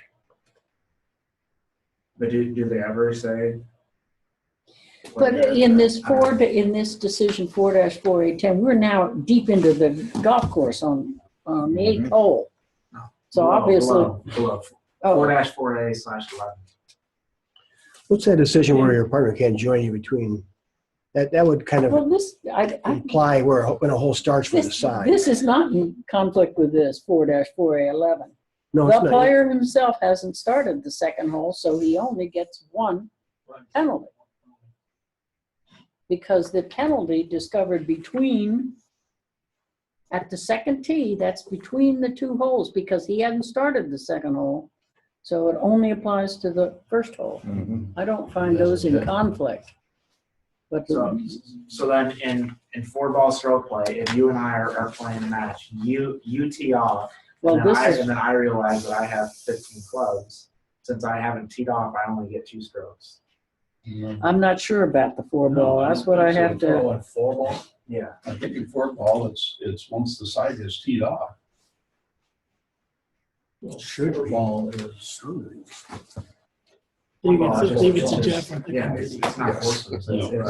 I think the 4-ball stroke, you've got to ask Mark. We know match play once the match is started. We know No, match play is here. I won't make the. Talks about opponent there, right? Yeah. So That one that's match play with a 4-ball. Well, 4-ball match play, either of the partners doesn't have, one partner can play by himself the whole round, or his Right. partner can join him Right. in match play, 4-ball match play. I've done that one a lot. It says here too on stroke play 4-ball, representation of the side is either partner for all or any part. Yeah. So I mean, it's the same thing, basically. I agree. They need not be It's just present. different. She gets that little book. I don't know. I It's feel like easier to you- flip through it. Oh, yeah. you need, It just doesn't have the decisions. It makes more sense.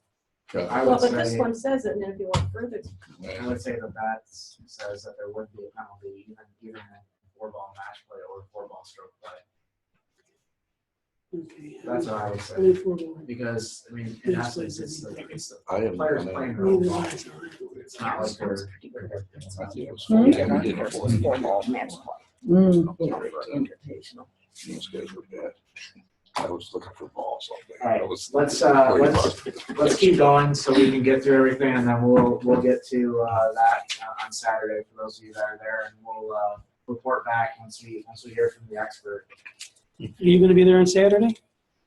Yes. Okay, so you're writing all this stuff down, right? Remember.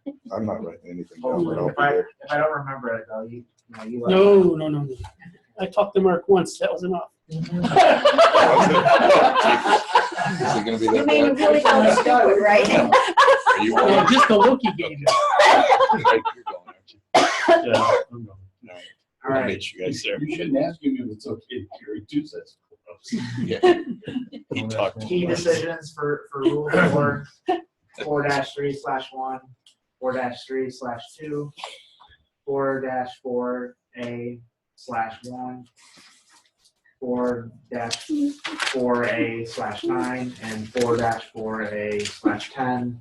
And based on our discussion today, 4-4A/11. Because it answers the question that we don't know.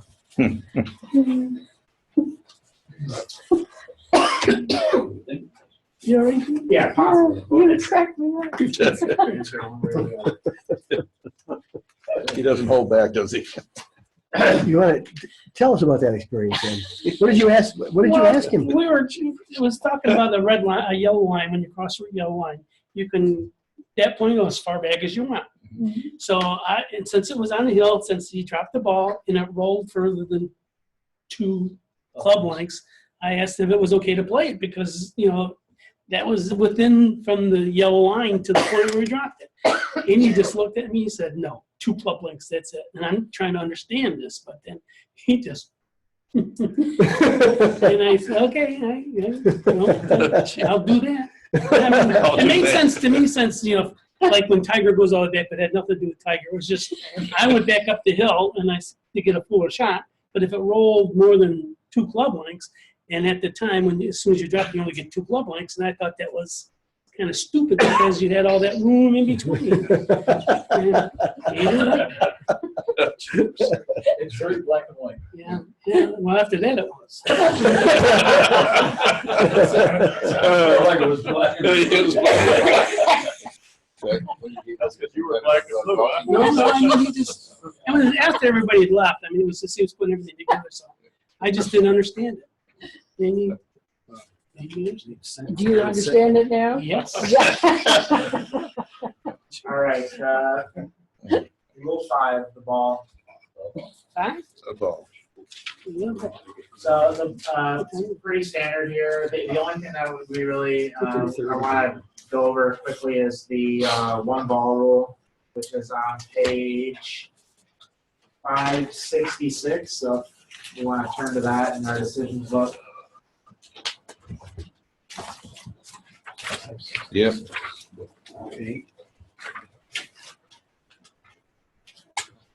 So to start with, the GAM events do require players to play the ball that's on the list of conforming balls. We have that in the starters box that we do. So that needs to be on there. And we'll check everything, whether it's Kirkland's new ball or if it's Do we have any of those? I want to find some. or whatever. So Oh, yeah. I'm not sure if that Kirkland's ball is good or not, but I know that I think it's approved. It's on the approved list. They're suing. Playing this, yeah. Are they? Yeah. Although I went shopping at Costco online today and they didn't have them listed anywhere. Because I got 3 of them. They are, yeah. Yeah. The old ones. Kirkland signature The tour original preferred. Kirkland signature. I got 3 of them. I haven't used them yet. I think they're on the They say list. I Kirkland think they are. I think they're on the They list. got a But new they're made one by coming Tyler? out, and they- or no, they're the No. same. They call it They're Kirkland very Signature similar. Select. They make Yeah. good mixed nuts, that big container. Anyway, so going back to the 1 ball condition, No ball. we do have the 1 ball rule in effect for all the USGA qualifiers, and in addition for a good number of the GAM championships. I know the Michigan AM, the women's AM, the senior But that's not a, championship. that's a local, or, Correct. because I was confused this Yeah. week about some lady's test where 2 guys hit it into the water hazards. The caddy took the 2 balls out of the hazard and he gave them to the 2 competitors. They hit them onto the green and they played out and they discovered they hit the wrong balls, or they used the wrong balls, or they played the wrong balls. They Doesn't switched matter. ball. It doesn't It matter. doesn't matter unless the 1 ball rule and one's got a Strixon and one's got a title. Well, that's what I didn't understand. I thought that rule was almost always into effect, No, and Oh, I just no. assumed it.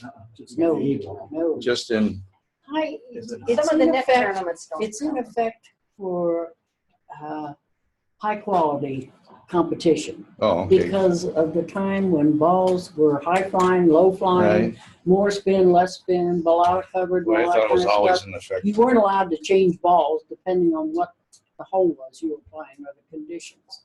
So that's when they invented the 1 ball rule. Women's tournaments, except for PGA, rarely have the Oh, 1 they ball. don't. Okay. Now, our women's Michigan Amateur does, and probably the GAM women does, I and think so. women's mid-am. GAM. But the net teams, none of them. It was None of the not- juniors, I The don't think. Nets and the juniors don't, and then also Some of the seniors No, don't. some of the seniors don't either. No? senior women's events don't. I don't think all the senior Okay, men's. I'm do either. wrong. Yeah, it's a When I- big In And- college in the 70s, it was. Senior men's don't have it. Senior mid-am. Since Senior you're allowed to substitute when you take a I don't- ball out of yeah. the water. Senior mid team, I don't think they If have the one. caddy There's gives me a- yours and there's a he gives list. you It's on mine, our and we list. both play them, Yeah, it's on that's our- okay. on our That's heart probably card. 1 ball. That's okay. Okay. Maybe not. Except if the 1 ball rules in effect, then the chances of both of you using the same ball and the same Exactly. compression or whatever. Yep. Okay.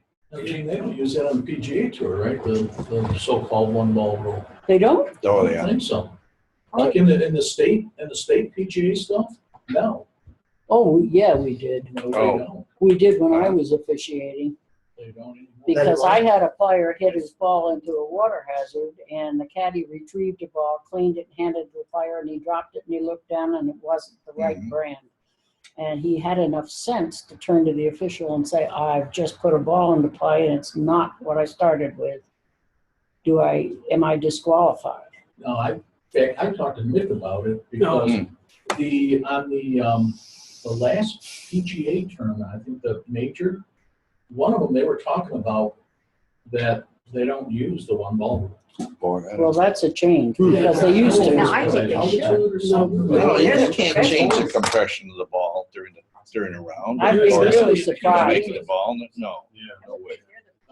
I would be You very surprised if I'd have to look. they didn't use the one ball rule. I know a couple that play in the PGA stuff. At least not in the nation section. I mean, they all play. Then you can switch balls on the putting green. I asked No, them, not between holes. Oh, not between holes. Once you start a hole, you gotta complete that. Finish They're there, gonna use that same. even though it's the wrong ball. Well, no. Well, it was the wrong ball. I mean, in the case of a switch, but you can Yes. substitute a ball. You can replace your Because ball. it in was in a water hazard, okay. Yeah. Are you sure Mick wasn't talking about kids? I think so. Why, Yeah, 'cause why don't we just text Carlos right now and find out? Text Carlos Carlos, right yeah. now. Okay. I'm texting him right now. He was on the boat last He's week, usually so pretty quick. I Is he called. still down? Is he still down south? He asked for volunteers, and I texted him saying, I have a couple questions. 5 seconds, and when you have time. 5 minutes later, my little phone's ringing, and he's on some boat down in Mexico. Answering rules. Answering a rule. I says, Dodging bullets, probably. questions. Yeah, right. I says, really? Carrying So- illegal. I don't know if he's back. I don't even know where he was, but Who's that, Carl? Carlo? Mick. Oh, Mick. He's got, you don't know about Carlos? He's got Carlos and Miguel. Oh, my gosh. Oh, Miguel's the caddy. No, Miguel's Miguel's the- the- no, He makes that Miguel's the all other horrible. Oh, yeah, that's right. No, Carlos is the player. I don't respond to them. Who's the There's one caddy? with a caddy, one of his scenarios. There would be what if. They could just dive Miguel back just around, was your no, partner. no, He sent out straight no, last week, too. It's just local names. He didn't grab it. And that's where he puts A or the in there. Oh, So yeah. you're reading something and, that's right. What's that? So, okay, so with the one ball rule, as I said, we do have it in effect for all the USGA qualifiers as well as some of our tournaments. So what this means is that the person has to use that one ball, same type of ball, same year, same model, same make. So even looking at like the Pro V1, they can't play a Pro V1 and a Pro V1X. It has to be a Pro V1, and even more specifically, it can't be the 17 versus 2016, exactly. It has to be with the current year. I didn't know that. Most of them are in the 2015 version was black line. Well, you gotta play. Was gray. And this year Yeah, actually they was said black. they just said you can't play the Same 1952. Ball list is about 40 pages. It's- Oh, exactly. I was And always honestly, under the I think that's why rule.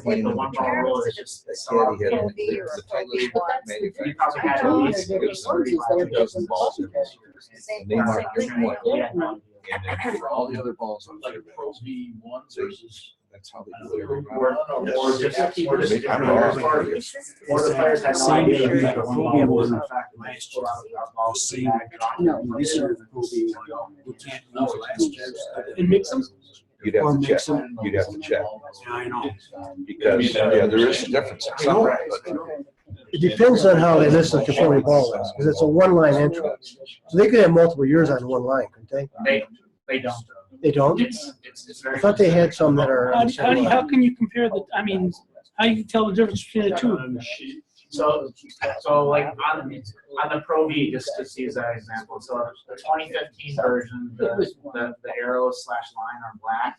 The 2016, they're gray. Oh, And then, I mean, I haven't looked at one this year, but I'm sure they're either a different color or there's some different mark. It But could all be the like gray a markers are all on one line. They don't distinguish between the year, I don't think. Well, but it's based on the year. because But all they the don't ones- change every year though. Well, they have for the past 3 years. Yeah, they change. Well, all the grade lines, if they produce the same ball, The step 50. it looks the same markings for multiple years, that's gonna be a one-line entry. balls. Yes. If the ball hasn't changed, but. Right, so that, if you change the same ball characteristics, the solid black line, whether it's made in 12 or 13, you're gonna comply with one ball. Provided that it's not. I don't know why. Like a Pro B set. I mean, the only reason I use the Pro B as an example is that's one of those players play it. And they have. Next year, changed the or ball. this year, we'll go. They have 3 years in a row. Yeah. I got high grade. And, you know, I would say that almost every daytime ball manufacturer has. Well, they change characteristics. Yes, sir. The answer is no. So what? Michigan PGA He's doesn't I use played his balls. and I'm very young, but he Jay, I just got an answer from Carlos. Oh, what'd you say? No, No what? they don't use one ball. They used to. They- I guarantee I don't you think they have used in to. the last few years. Okay. But I know I saw it on TV, because it was a big deal on like the Golf Channel, they were talking about the one ball rule and that. and- Are you talking about This- the this- Michigan The PG? Michigan PG. I know, but I saw something else on, I think it might have been the PGA. It might have been the PGA Championship where they were talking about not using one ball rule. Wow. Well, I'm not surprised. They play lift, clean, and cheat. There we go. Oh, yeah, they do. Well, it may just be the USG events are one ball. Yeah, maybe USGA, Yeah. not the PGA. I guarantee the PGA, you did it for 10 years when I officiated, but that was a long time ago. One ball rule, right? Yeah, oh yeah. Yeah. Yeah. But the Everybody Michigan did. section does not. I thought so. Just not that many USG events anymore. USGA? 14. I think. USG. 14? Yeah. Oh, US Open. Well, actually, now I think there's 13 because technically one's done and then there'll be one less after this year. But they're adding one. Which one are they adding? They're adding a senior women's open. Oh, you're right. In 2018, so we'll be back to 14. Back to Oh, that, 14. and that's both tours or all 3 tours? No, that's No, just there's USGA. nothing to do with That's just tours. USGA. USGA. Well, they do have juniors. Oh, they have Four ball, seniors. US Open, Women's Open, Senior Open. That's So make sure you're checking those It's the balls. opens, the opens, the amateurs, the senior opens, the senior amateurs, the boys and girls junior, the 4 balls. 4 balls, and it was public links, so they did away with them, Yeah. Yeah. and the state teams. That's USGA. Everything else is tour. Tour. A tour. That's The tour. Well, A tour. and then there's the PGA of America that runs the PGA, PGA. Championship, the Ryder Cup, Right. and the Women's PGA, and then there's the LPGA. It's lined that up. run- yeah. Then the And then there's the PGA. PGA Tour that runs the PGA Tour events, but not the US Open or Because that's the PGA USGA. Championship. Yeah. And then there's Augusta. Yeah. Yeah. And then there's That has And then, its own set and then the Open over at the British The Open. The open, yeah. the Open Championship. All right. So basically, one ball rule. Most events that we do have that we do communicate that on the first tee, or we should be to avoid any confusion. But I was telling these guys down here, and I'm guessing last year that we probably had 30 people break this rule and they had no idea about it. Yep. And it's they weren't doing it intentionally, or they just had no idea that it was in effect. I mean, so. Maybe something, Craig, to consider. That the PGA doesn't do it, and maybe we could scale back to certain Ball events so rule. we don't jeopardize people being penalized. I know the tournament director is strongly in favor of this rule. Yeah. The tournament director. Yes. Who's that? KH. Yeah. We don't believe it, and let's play the G, and we play one ball. Okay. Yeah, it better be the same ball. And that's fine. I mean, I think as Gene mentioned, I mean, for high level competition, I think it's very important. But if you're talking about the Michigan Women's Amateur, I mean, a 15-year-old girl, is that really a high level competition? I mean, if she's good, but I think it's fine either way. We just need to make sure that we're communicating that, and as officials, especially if we're starting, that's something that we should be saying to everyone so that they know about it. Because it is a way for someone to get penalized / DQ'd for something that they're doing very, very Two innocent. things I always ask. Mm. Is it enough there? I tell All right, It's foreign materials, the ball the player plays must not, let's just skip this, it's not really important. But you can't use the grease. It's not really. Ball unfit for play. The only thing I don't see, it doesn't say anything here about heated balls. them. Yeah, it does. Does it? Yeah. Where's that at? In the decisions. Okay, Yeah, there's something about that. There is something. It's under You can't- Rule 14. You maybe. can't purposely put it in a pocket with a,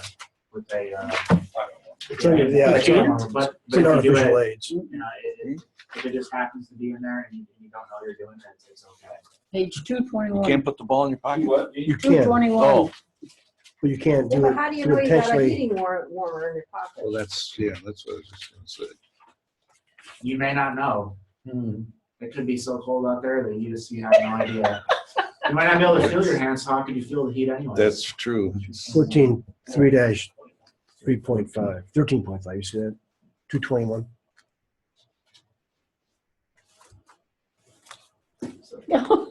The key there is it's purposely, so it can't be purposely. Can't be washed. purposely washed. But, can't- but look you at what it says. It says it would not be a breach of Rule 14.3 to use a ball that was artificially warmed prior to the stipulated round. Mhm. Right. So you can have it hot. Microwave the Got ball. them all in the- Dave, I've heard people doing that, putting it in freezing too. Where you get started. Water. If you freeze it, won't it feel like a rock? Not in the middle of the summer. Oh, They do get one of those thermal containers, put the balls into it to try to keep the Like heat hot in. water, That's right. like to make tea with. At the start of the round. At the start of the round. So Rule if takes a if you little. put them in the microwave, put a dozen in the microwave before you start the We're round. not even. And you get a thermal container, put the balls in while you're around, they'll stay hot for a long time. Exactly. Well, you just do it while they're waiting. Just keep it real, get it on the tee. So if you drop your hand, you're gonna get some gloves and put it on the tee and then hit it. So if you hold It's the steaming front a of the little park bit. heater, No, you can't do it during the round. It says here, Christ, you that can't do it reminds during me the of stipulated the round. However, if they're Yeah, warm before the round, Who knows what that Oh my thing's gonna God. be? so you can take a whole dozen, sit in the Or just room. make sure that Yeah, card one. part cover and 70 degrees in there, Right. then you're good. Start something. All right, Well, ball I'm not unfit for playing. play. 5-3, a ball is unfit for play if it's visibly cut, cracked, or it's out of shape. So a ball is not unfit for play solely because mud or other materials stick to it or adhere to it. Or if its surface is scratched, or if the paint is damaged or discolored. So only if it's visibly cut, cracked, or out of shape is when it's unfit for play. So just because your ball hits a cart path and there's a big scrape on it, doesn't mean that it's unfit for play. You're gonna have to keep playing that ball until the end of the hole where you can substitute the ball. If you think your ball is unfit for play, you can lift it. You may lift it, but however, before lifting it, the player must announce his intention to his opponent and match player or his marker or fellow competitor in stroke play.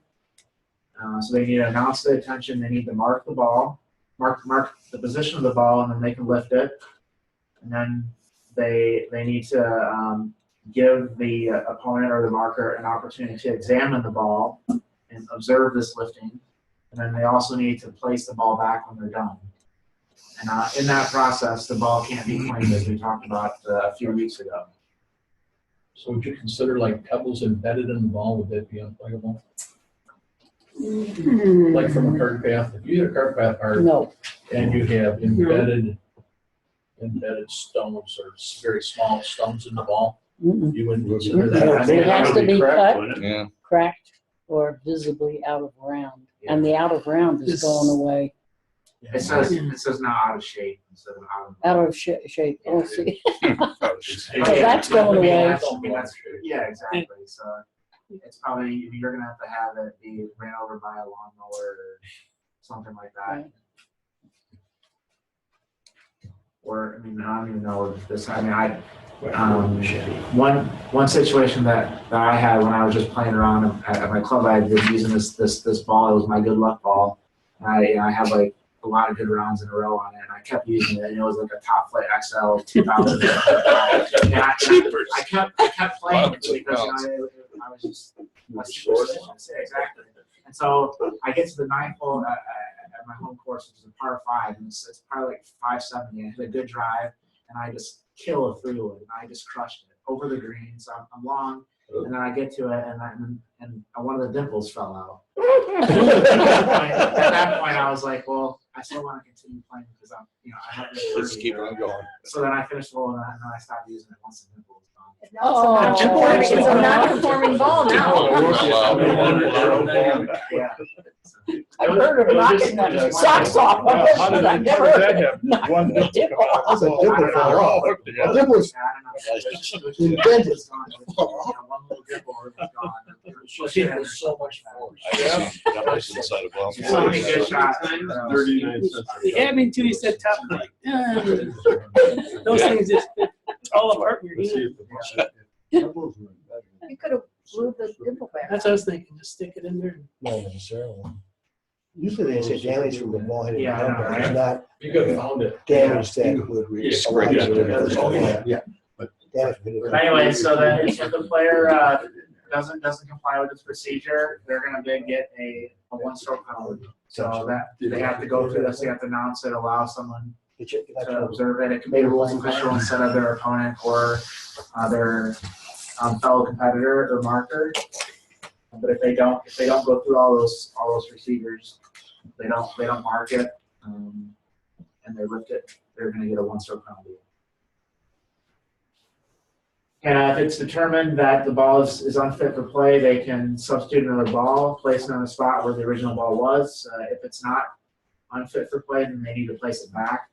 If they don't place it back in the correct spot, then they're gonna get a 2-stroke penalty. Or if the player substitutes a ball when they're not permitted and makes a stroke at the ball, then they're gonna get a 2-stroke penalty.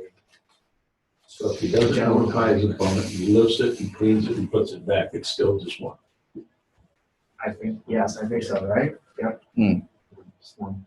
It's, You do all that. there are actually 5 parts to that. There are And 5 parts each to it, one of yes. is a 1-stroke penalty. If you do them all wrong, it's still one. So I It's- tell the exactly. people, if you forgot to mark it, you might as well clean it. Yeah. Keep on going, right? Yeah, It's just one pull. one total, no matter how What you do. badly you Just do do it it. all. Don't tell your partner anything. Wipe it off, sit there now. I got one. All right, and this one here, if the ball breaks into pieces or as a result of the stroke, the stroke is going to be canceled and replayed from where it previously was. That was different than my situation. My ball didn't fall into pieces. It was just one piece fell out. One very small piece. That's 2 pieces. But like That's you penalty for that. that you hit it and the ball. Yeah, maybe I didn't make maybe I did double right. Maybe I committed a serious breach and I did too. I don't know. But anyways, if you were to hit a ball and it would break in half or something like that, that stroke would be canceled and you would go back and play it from where it was. I don't think that's possible with the new balls, but you never know. The largest piece.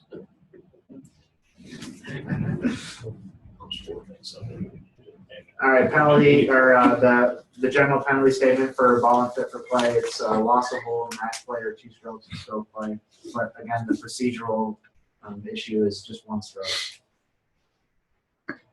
And if you incur the general penalty, there is no additional penalty under this rule. So if you incur the general penalty, the procedural penalty does not apply. Note 1, if the opponent, marker, or fellow competitor wishes to dispute a claim of unfitness, he must do so before the player plays another ball. So if they don't think it's unfit, then they need to make that ruling or make that claim in match play or in stroke play. They need to make sure that ball is preserved and be able to be showed to the committee to determine if it's unfit for play or not. That's a hell of an argument, John. I'm just saying. Yeah. the way to play, when it first came out, the solid balls, you were I talking had about. somebody. Those balls he liked He to- said, "My car breaks into pieces." When they first came out, I think every other one of them. All right, and then if the original lie of the ball, where you go back and replace the player has been altered, you can get it back to the nearest most similar lie, or a recreate lie in some cases, which is under Rule 20-3B. And then on the putting range, you can clean it. That says, and this is also references to the fact that you can't clean it during, if you're judging for it to be unfit. Key decisions 5-3/3, 5-3/8.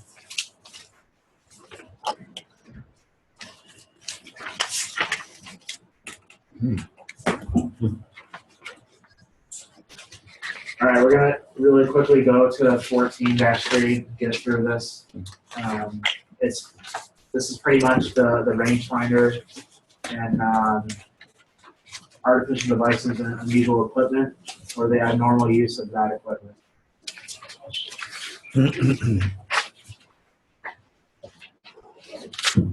So let's see, Rule 14-3 governs the use of equipment and devices, including electronic devices, that might assist the player in making a specific stroke or generally in his play.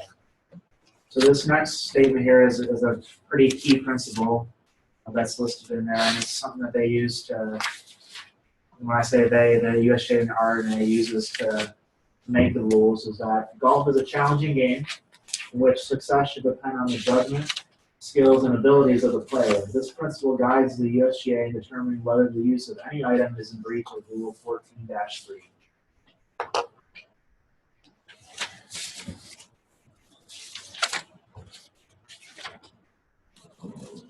And then if you want to look into this more for detailed specifications and interpretation of the conformity of equipment and devices under this rule, you can check Appendix 4.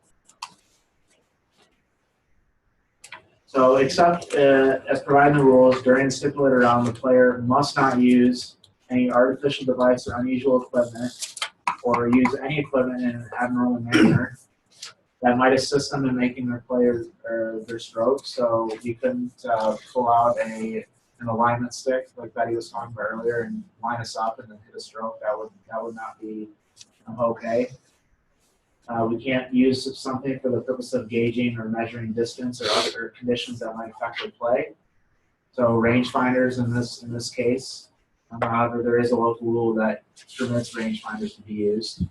But that local rule can also restrict the rangefinder to measure certain things which we use. So the rangefinders cannot measure or gauge slope, but they can measure distance, but not slope or wind speed. Yep.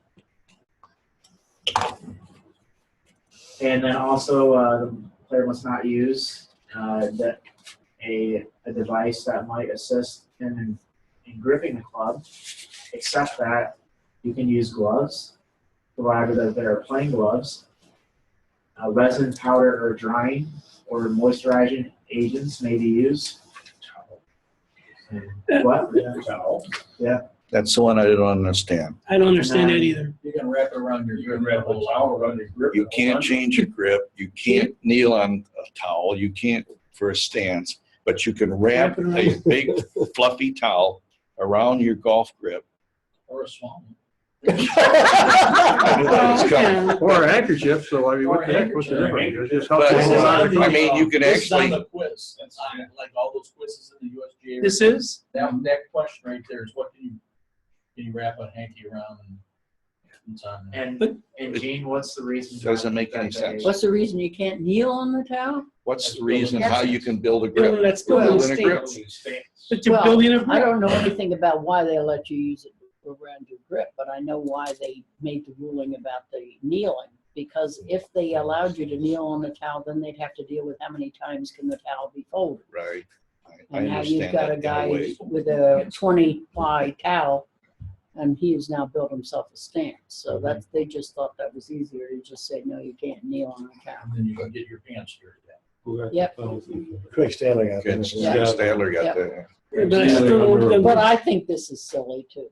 I mean, Yeah, it is. I can see this more of what happens in Scotland, because when it rains here, we quit.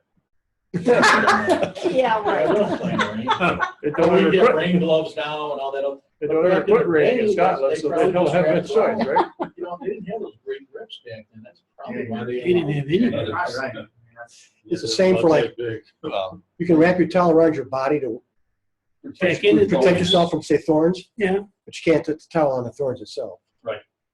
You Right. can't put the towel on the bush itself. pretty good with So- the But you can wrap it around your body Yes. and Those stumps aren't And big then- enough for my body. How many towels? I need two. I don't know. Maybe, I don't think I they, don't think they limit you in number of I towels. can see him in the thorn bush in Scotland when it's raining Yeah, like, with the then built up that's the story, then you can wrap it around your knees to bend down to hit. well, you could put rain pants on. It just Yeah. seems kind You of funny better to not me do that that you with can, towel. you can Yeah, but I build mean, up if a you can grip. wrap it around your behind, Yes, back end, yes. why not wrap it around I your agree. knees? It's just not consistent. Yeah, that's Hey, I mean, so true. it is what it is. I'm sure a lot of these, no, I think, Dan, that's probably a great, insight as to why it's that way, because, I mean, they probably couldn't hold on to the gloves when it was raining, they probably wanted to keep playing, so they probably had to do it. But you're only allowed certain types of gloves. You can use Right. rain gloves, two gloves, winter Right. gloves. Yeah, but they can't You can't have have any anything buildup on the You can't do palm like or, you do in bowling and get a glove that's got a thing to help hold your wrist in shape. right, you can't- right? You can't do that with a golf grip. Oh, yeah, so got, Yeah, I know. you know, That's certain padding. you padding can't. there, yeah. But that padding, if you look in the back of gloves, it actually specifies the thickness of the padding you can have in the glove. Oh, Yeah. is that next to the clubs with the groove thing that's .0724? Which is like 37 hankies.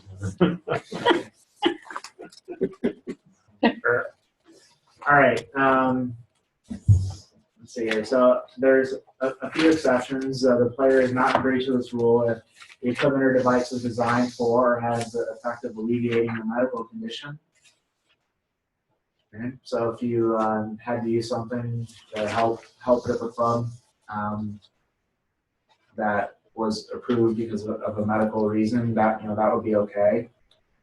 The player has a legitimate medical reason to use the equipment or device. So this happened with Casey Martin using a golf cart during the PGA Tour. They actually had to take that to the Supreme Court for it to get a ruling. So, Disabilities. yep. So it, now this went to the highest of all courts. This rule, so it's a special rule. You had to get Supreme Court approval in order to get it in there. But Casey Martin is the current golf coach at Oregon and won the Right. NCAA championship last year. Which, Yep. fun fact I know a lot of people know that, but. And also, the committee is satisfied that it does not, or that its use does not give the player any undue advantage over other players. So I think there'll be a lot more color on this because the USJ is going to be making their I don't want to call it disabled, but I think is that the term that they're using, Gene? What is what is it? Disadvantage. Disadvantage. I think, I don't know. what it is. Disability? Yeah. That's right, golfers with disabilities. Yeah. That's what they're calling it Okay, so, currently. so they're actually going to make a national championship for Yep. golfers Oh, yeah? with disabilities, and I'm sure they'll have a lot more information on what these types of medical reasons are, which will be good for us too, because we'll be able to, possibly include more people that Oh, are yeah. disadvantaged by it, but also assure the people that that they're not getting an advantage or that a higher body than the GAM has said it's okay.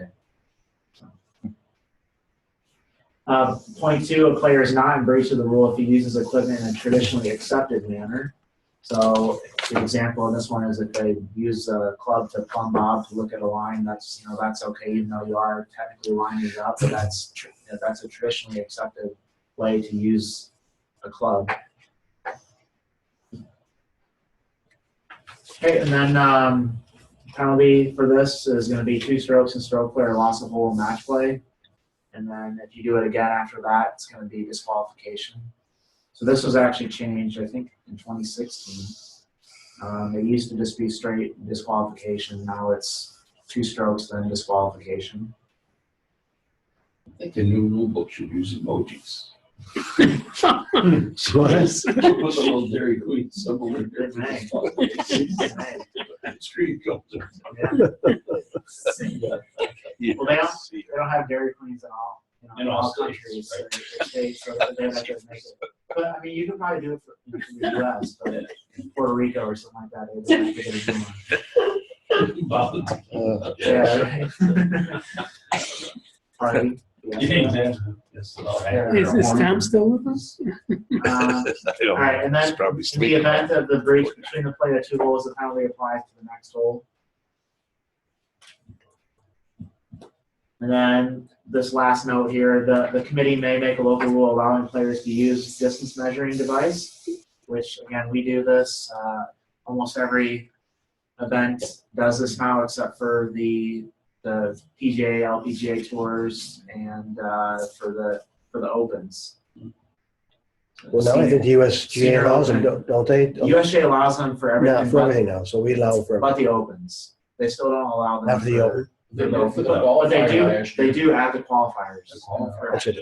But not at The championships. not at, I have to double check, but I think it's maybe not for the sectionals either. I'll have to look and see. The USM you can use. Can you use it? I didn't Yeah, think you you could. can. All the way through. Yeah, they restricted Strictly to the opens, but I think maybe this year it's new that they're allowing it for everything but the actual tournament. I'll have to look and see on that one because I know that they changed it to allow for everything but the opens, but I think they did take a step farther and allow it for even the. I know we were able to use it in the senior amateur qualifier last year. Yeah, senior AM is fine. Which I think was Senior the open. first year. Right. Yep. Yep. I'll look into that one, find that out. And then key decisions here. Most of these are just listed because they have to do with the rule change that happened in 2016. So it talks about looking for information on weather information on a device, things of that nature. I don't see 17. Oh yeah, We 17. had to enforce that, didn't Yep. What? Which one? 17 is player listening to music or broadcast. Oh. Mm.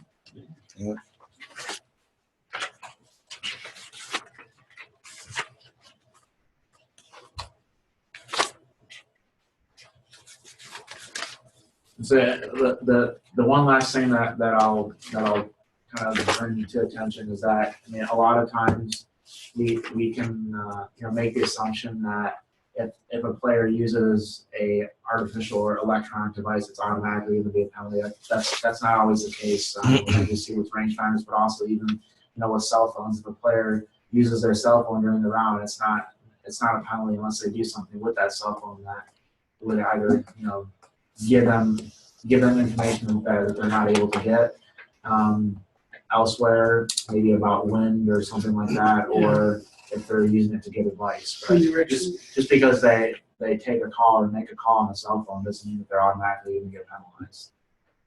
And there's no rule saying that. It just all depends on the use. And I think this is something that will probably, as a quote unquote younger golfer, I'm sure this will be changed as we go forward, because I'm sure that they're not going to want to restrict people from using devices in manners that don't actually determine outcomes or change outcomes. Have we experienced any of that during our tournaments last year? I don't recall that. Usually they're pretty good. Yeah, I mean most of the people don't use them, but I mean I know in events that or where where people are riding in carts. I mean, they're on their phones quite a bit, looking at emails or whatever. Yeah, I know we have this at local. I have a problem with it, but I don't say anything because it's during the local clubs invitationals. They got the radios on, and I said, you at least lower it so that it doesn't distract the other players. And well, they want to listen to the music, or now some carts got radios in them. Oh yeah, well, some of the special carts. Yeah, there's some clubs that encourage the radios and stuff. It's like Party time. Yeah. And I think it's, there's probably maybe at some of these clubs, I don't want to speak for all of them, but there could be a distinction between during tournament play and during normal play, but I'm not sure. One of the invitations I played, and they encourage the radio. Yeah. Here are the list of tournaments where we have the one ball rule. In case you want to, Why don't you list the tournaments that we don't have? It might be shorter. No, this is not that big. Men's and women's GAM, men's and women's GAM championship, the senior AM, which I'm surprised about, the mid AM, which I'm senior match play, and the tournament of champions and senior tournament of champions. Those are the ones we have. About 8. That's less So than now the half. juniors. Much less than half. Well, plus the qualifiers for all those. Yes. For the so much less than that. yeah. I thought basically if it's None of the handicap- juniors, none of the the handicap tournament type thing where you're playing under handicaps, then you don't have a one ball rule. No, No, none of the nets, None of the net. none of the juniors, And your senior women's, none of the senior women's, what about the women's mid-am? not the women's mid You am. mentioned men's mid-am, but not. I did the not women's. mention, not the women's mid am.